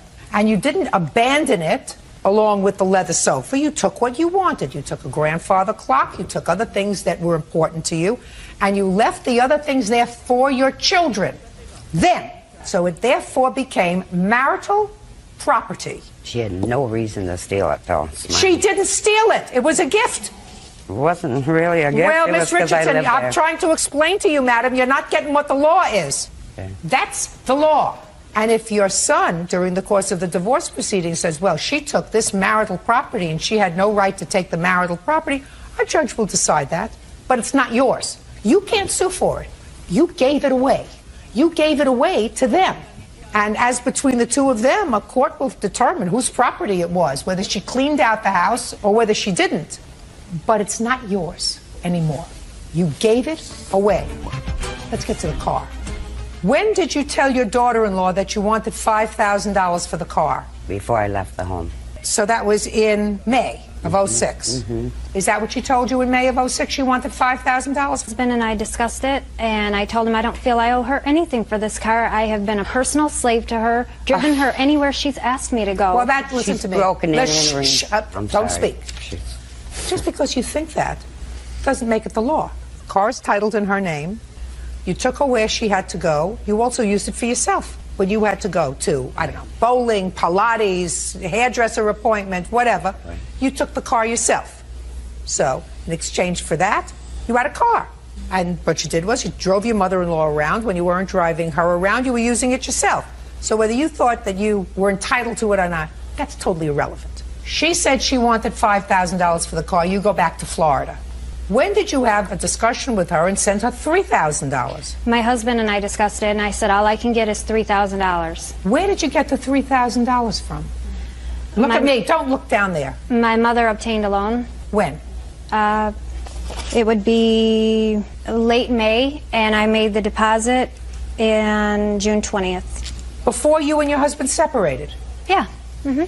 And you gave her a check in late May for the $3,000. Well, she was gone, so we deposited the check into her bank account, and we gave her the mortgage money as well. You'll see it's $4,000. No. That has nothing to do with it. She already told me.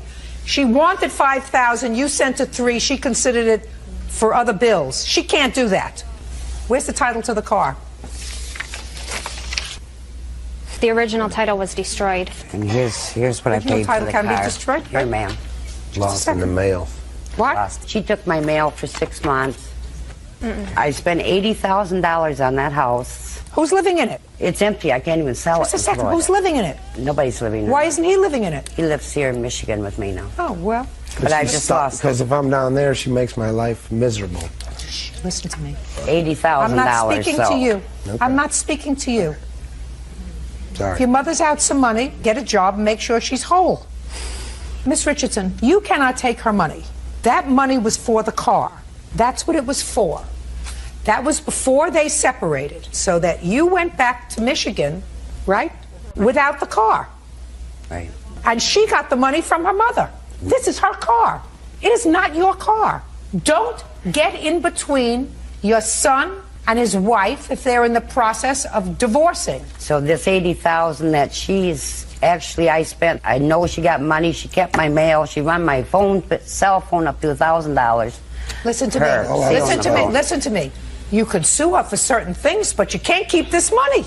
And if you spent $80,000, you spent $80,000 on your son, not on your daughter-in-law. You spent $80,000 on your son because, but for your son, listen, if she came to you and you didn't know her from a hole in the wall and she wasn't married to your son, you wouldn't have spent a quarter on her. You spent the money because you wanted your son to be comfortable. And if he was married to this lady, well, she's the beneficiary of that. The house isn't in her name. The house is in your name. I'm losing that too. So. Well, sell it. Meanwhile, you have to sign the title to the car over to her because the car belongs to her. You accepted the money for it? But it's not paid for. What do you mean it's not paid for? $3,000 isn't $5,000. Listen to me. You said you wanted $5,000 to them before you left.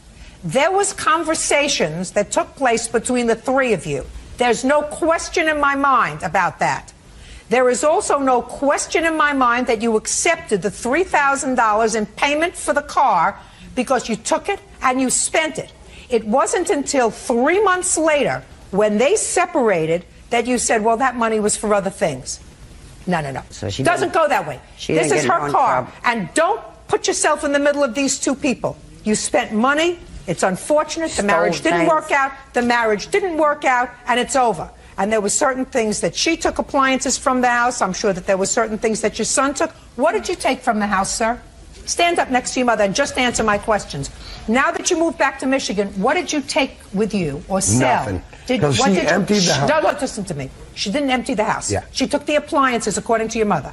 Emptied it. My clothes, every personal belonging I had premarital. She emptied the house. I came back to an empty house. My mom blew $80,000. Just a second. Did you take everything from the house? Yes. Everything. Just a second. Shh. Don't speak. Did you take everything from the house? Not every single thing, no. Yes, she did. Don't speak. What did you take from the house? I took whatever I would need to have the kids having the same normal life they had before. How many children do you have? 2. How old are they? One to be 12 and one to be 5. Don't speak. Don't speak. Where were you living? In Michigan? When I moved out, Where did you go? I didn't have a home. So where did you go? I went to a friend's home. Boyfriend. And it's going to be over. Do you understand? It's going to be over. What state do you live in now? Florida. Which is where you lived as a marital couple? Yes. Mm-hmm. Why did you move back to Michigan when you have 2 children in Florida? Because she was trying to get me put in jail. She stole everything. She come into my motel room and took my pool stick, and I'm a professional pool player. Listen to me. After she emptied the house, took my dad's wedding band he wore for 43 years that's worth $20. It's 10 karat gold that belongs to my mother.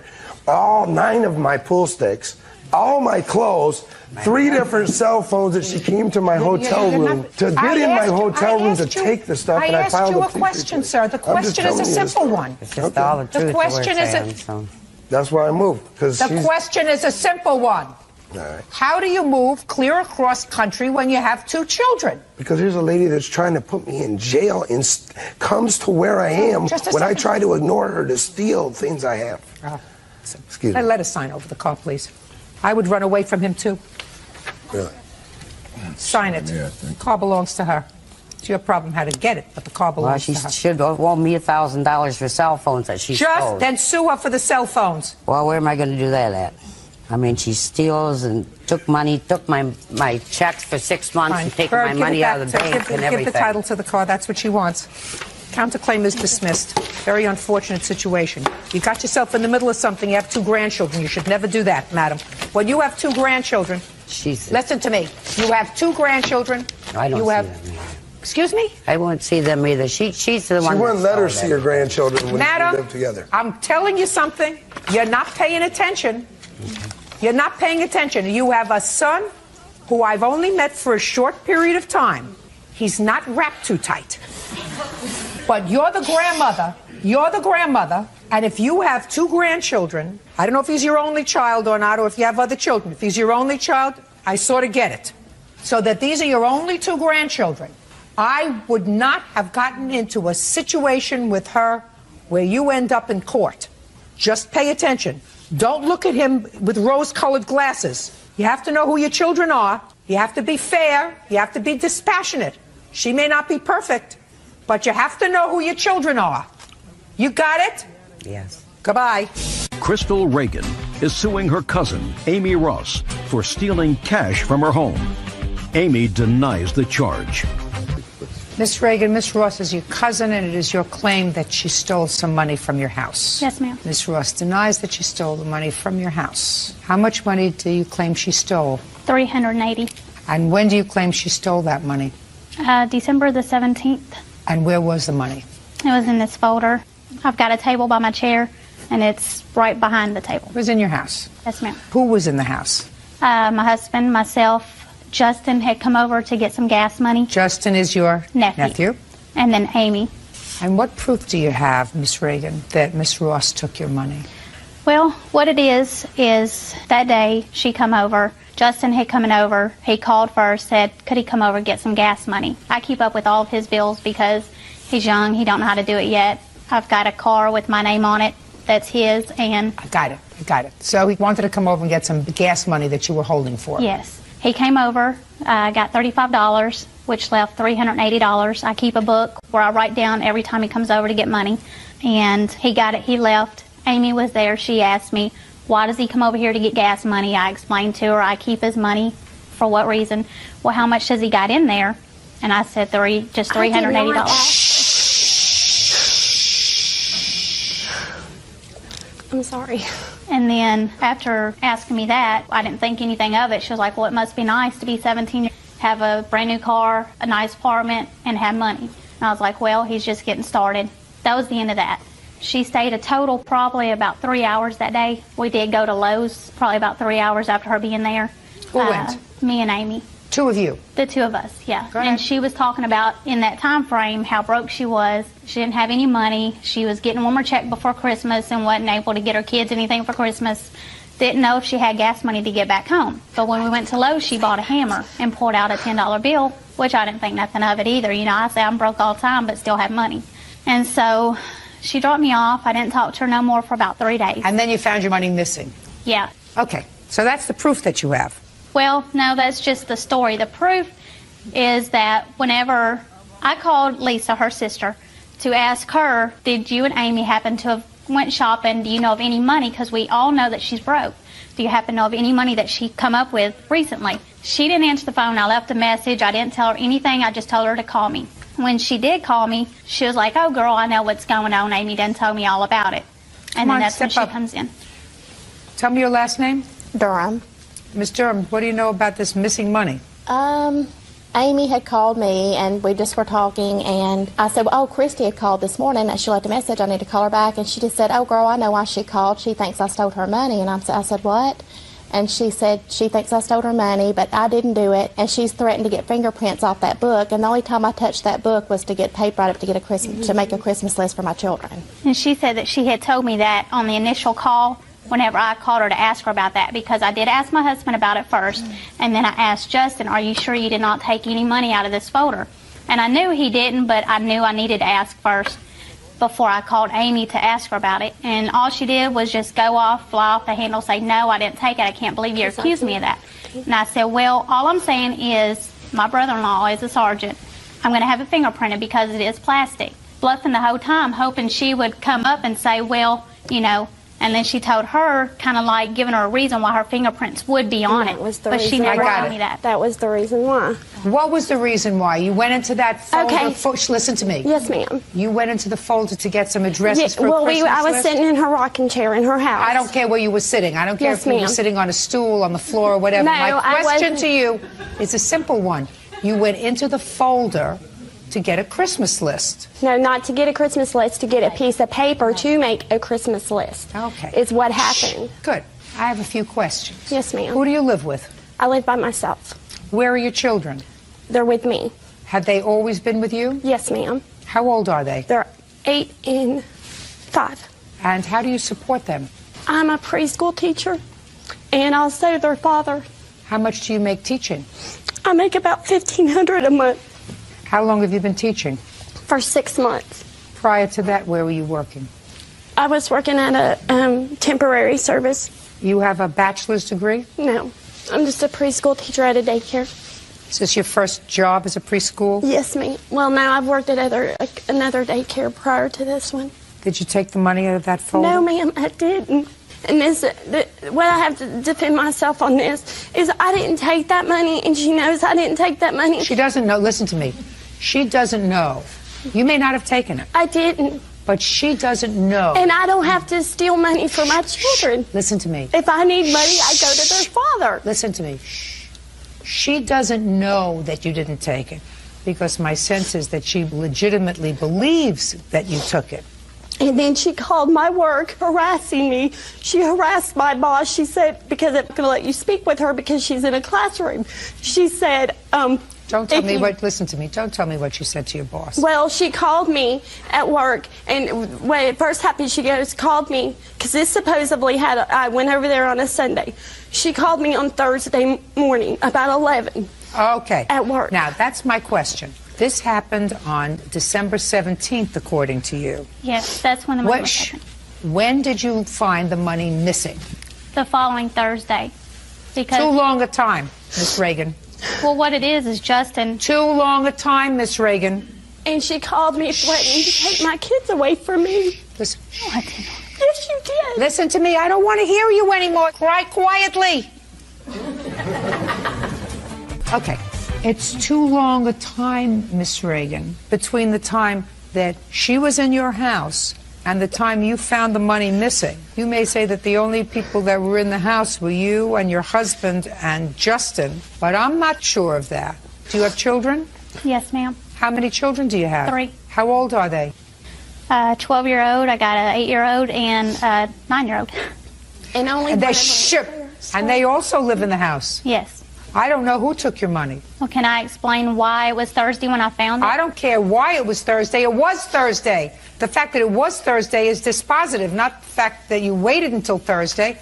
I have to determine whether or not there were other people who had access to that folder. According to you, the folder is not locked. It's in plain view in your house. You have 3 children, a 12-year-old. That didn't even know I took Listen to me. Whether they know or not, children snoop. So I would say to you that without proof, the first person that shouldn't come into your mind is her. If I were missing money in my house, the first person that I would look at is my 12-year-old. Now, that may sound terrible to you. It's just a fact of life. That's it.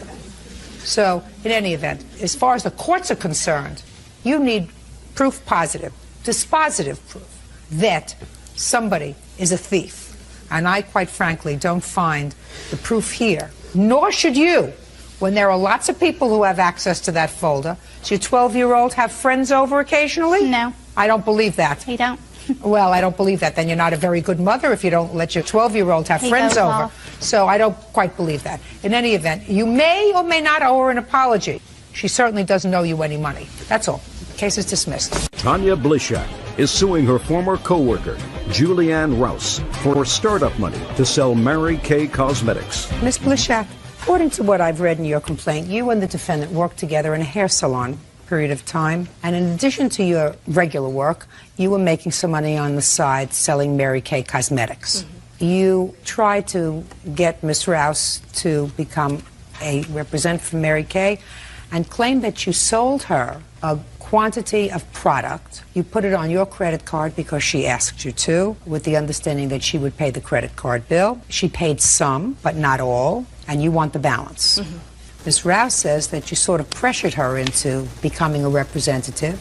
She paid you back a total so far of $1,400 for the product that was purchased, according to her, without her consent. She stopped selling the product. She still has 6 boxes of it at home that you're welcome to have because she says she's paid enough. Yes. Judge Judy continues in a moment. I sold it for about a month. That's a fib that you just told me, because you told me a moment ago that after a month, so that means that you were at least selling the product for 2 months. Real cases, real people. Judge Judy. Tanya Blishak says former co-worker Julianne Rouse owes for a loan to buy Mary Kay Cosmetics. Julianne says the makeup was forced on her. When did you start to sell Mary Kay Cosmetics? September of 2001. And what percentage do you get of what, for instance, Miss Rouse would purchase from Mary Kay? At the time, I did get 13% on her order, but I would like to state... Go ahead. Okay. Oh, I just want to say that I explained to her completely and full detail that she does not have to order any inventory whatsoever. It is for her benefit to have inventory if she wants it, so that she can give it to her customers when they buy it from her. That's completely her option. She doesn't have to do it, and she chose to do one of the big ones. When did she purchase this product? In April of 2004. And how much did she purchase? She purchased a $2,400 order. Now, tell me under what circumstances you financed her order of $2,400. It was with my credit card. Why? She had been a customer as well before, and I had no problems with her financially. She paid her orders. There was no problems. And she wanted to get started with a business. She said she didn't have a credit card and you can't pay cash. And she wanted to do it, and I told her that I would help her out. She was going to pay me back the next month, and we were going to be done with this. From where was she supposed to get $2,400? I don't know. Who do you live with? My husband. Have any children? Yes. How many? 1. How old? 7 months. And you were working full-time? No, ma'am. Part-time? Yes, ma'am. Why? I wasn't working for a while. I was going to school, and then I went back to work part-time at the salon. And at that time, my fiance at the time were living with roommates. We didn't have our own place. So when you purchased this stuff, Miss Rouse, it was your intention to make this a part-time job? Well, I was working part-time at the salon, and then I left there right about the same time this all happened to work full-time at a travel agency. So was it your intention to work part-time selling Mary Kay Cosmetics? At that time, yes. Who selected the product that was purchased? Miss Blishak did. Without your input? I didn't input. She did it online, and she ordered the things that she thought I needed at the time. And then about 5 weeks later, I needed different products. I had to place another order on my own to get the products that I needed for my clients. So you were, in fact, working? For a little bit, yes. So why didn't you finish paying her for the product? And in the beginning, I did not want to sell the Mary Kay. She kept asking me to join. I thought if I joined it, it would be over and done with after the $115. So then after this, I decided that I would try it out. Well, that's what she's talking about.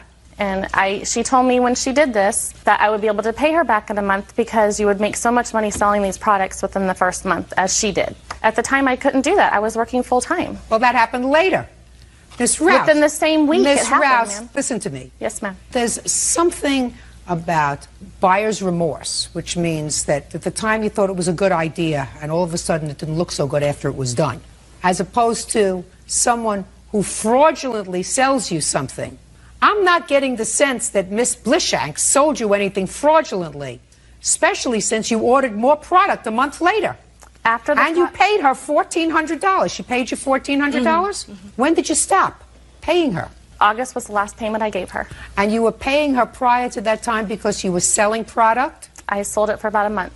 Or more? Because that's a fib that you just told me, Miss Rouse. because you told me a moment ago that after a month you ordered more product to sell to your customer. So that means that you were at least selling the product for 2 months. Judge Judy continues in a moment. Sounds to me, Miss Rouse, as a case of you didn't plan on getting pregnant, you planned on working full-time, you planned on selling this part-time. It all didn't work out because you left a part-time job, went to a full-time job, then you got pregnant, then you stopped working. Are you working now? Yes, ma'am. Good. You better start selling some Mary Kay cosmetics because you owe her some money. How much does she owe you with interest on your credit card? $1848.02. Can I see that, please? Mm-hmm. Why does she owe you $1848? What kind of interest they charge you on your credit card? It was 12.9. Oh, God. Yeah. Okay, good. You have 6 boxes of product left? Yes, ma'am. I have a list of everything I have. Good. You better start selling it, Miss Rouse. Judgment for the plaintiff in the amount of $1,848. That's all. Parties are excused and they step out. Al Friedman is suing the current owner of his previous home, Mike Zarba, for the balance of a loan and for disposing of his valuable war memorabilia. Mr. Friedman, you had a piece of property, a home. Yes. And according to your complaint, at first you leased that home to Mr. Zarba. And then there was a discussion about him purchasing the home. He ultimately did purchase the home. Yes. He had some trouble with getting an appropriate mortgage because of some credit problems that he may have had. And you loaned him the closing costs, which Correct. were $20,000, with a promise that he would repay that money within 90 days. 60 days. 60 days. Correct.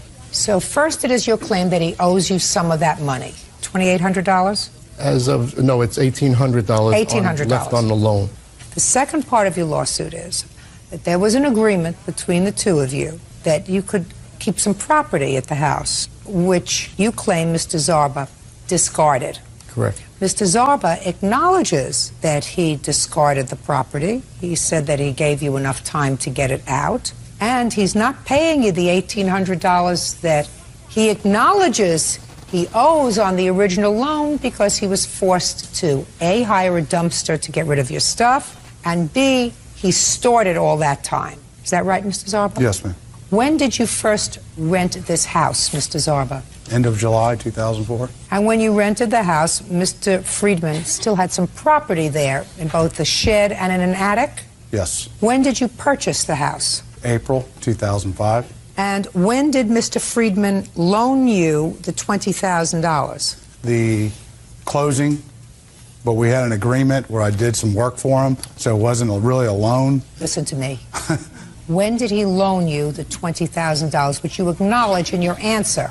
It would be the beginning of April. And how long were you supposed to have to repay this loan, Mr. Zarba? In about 60 days. Good. When does your receipt indicate that you hired this dumpster to get rid of his property? August 5th. When did you tell Mr. Friedman that you weren't going to pay him his $1,800 until he removed his property? It was the end of July, right? July what? July 20th. And tell me about the conversation that you had with Mr. Friedman. Well, he showed up unexpected again. He treated me like I was a mini storage. Listen to me. What conversation did you have with him? The conversation was, you need to take care of your stuff, get it out, and we'll settle up. Well, he came to your property Yes. looking for money. He didn't come there looking to take his stuff. He came there looking for his $1,800. Well, it was $2,800 then. Oh. I gave him $1,000. And when you gave him the $1,000, you said, when you get the rest of your stuff out of here, you'll get your other $1,800. Yes. Is that what you said to him? Yes. And what did he say to you? He said he was going to get it out. That was the only agreement we had. And he said he would get it out. He said he'd get it out. Now, 2 weeks later, you disposed of his property. Yes. Gave him till August 1st, in a few days. Well, so far you didn't give him any time, sir. You didn't say that to me. No. You said, when you get your stuff out, I'll give you your money. That's what you said. But I've been asking... Listen to me. Okay. I repeated it twice to you. Okay. What troubles me, Mr. Zarba, quite frankly, is your answer. The first line of your answer is the most telling part of your character. Use nothing. We were overcharged for the home, considering its condition. And he's lucky we didn't charge him for storing the items. That you wrote. So what you're saying is that after you lived there for a while, and there were lots of things that you had to repair, and the house, you didn't like the condition of the house, you said, I want to renegotiate in my own way the sale price of this house because I overpaid him for the house to begin with. You didn't write there that we had an agreement that we would store the stuff until August 1st. He didn't pick up the stuff August 1st. I hired a dumpster. No. The first thing that you wrote, the most important thing that you wrote was, I didn't like the purchase price, and I'm going to take another $1,800 out of the purchase price because I deserve that. That's not the way life works, Mr. Zarber. Is this your first house? No, ma'am. Well, I don't know what you did in your other houses, sir, but that's not the way you close a house. You close a house, you negotiate a price, that's the price. Once you purchase it, you don't say, I think I overpaid for this house. Let me see how I can get the price down a little bit. We understand each other, Mr. Zarber? Yes, ma'am. Perfect! Mr. Friedman, I want you to tell me what stuff, and I want you to be very careful because I am an ecumenical abuser. I don't like when somebody tries to put one over late in the game, because that's what he did. Yes. I don't like when you try to put one over on me. Yes.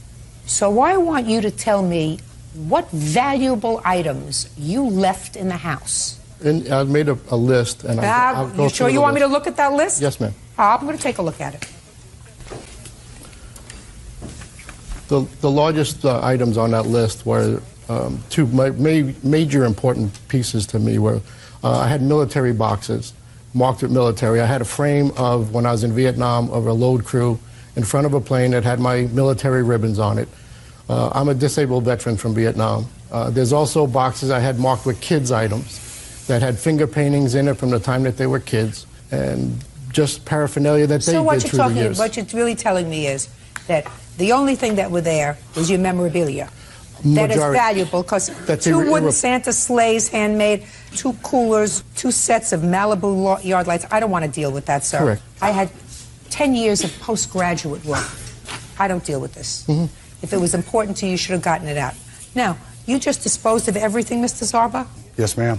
Now, that was the wrong thing to do. There was nothing in there that looked like it was anything somebody would save. I've got pictures here.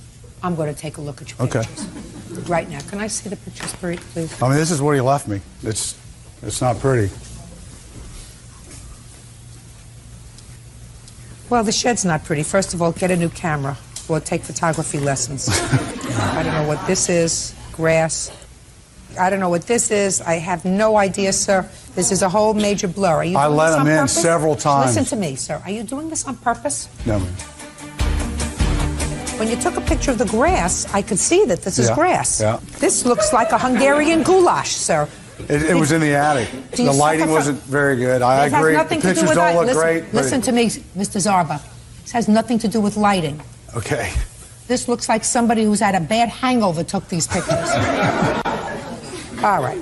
He had no right to destroy your property, sir. He had no right to take it away. He owes you $1,800 because he's a deadbeat on a loan that he made, and he owes you $1,500 for what he threw out. I'm speaking. Yes, ma'am. Suing him for $4,300, I think that's excessive, sir, for the junk that you left there for over a year. But he has to be taught a lesson that he can't dispose of your stuff. Judgment for the plaintiff in the amount of $3,300. That's it. Goodbye and good luck.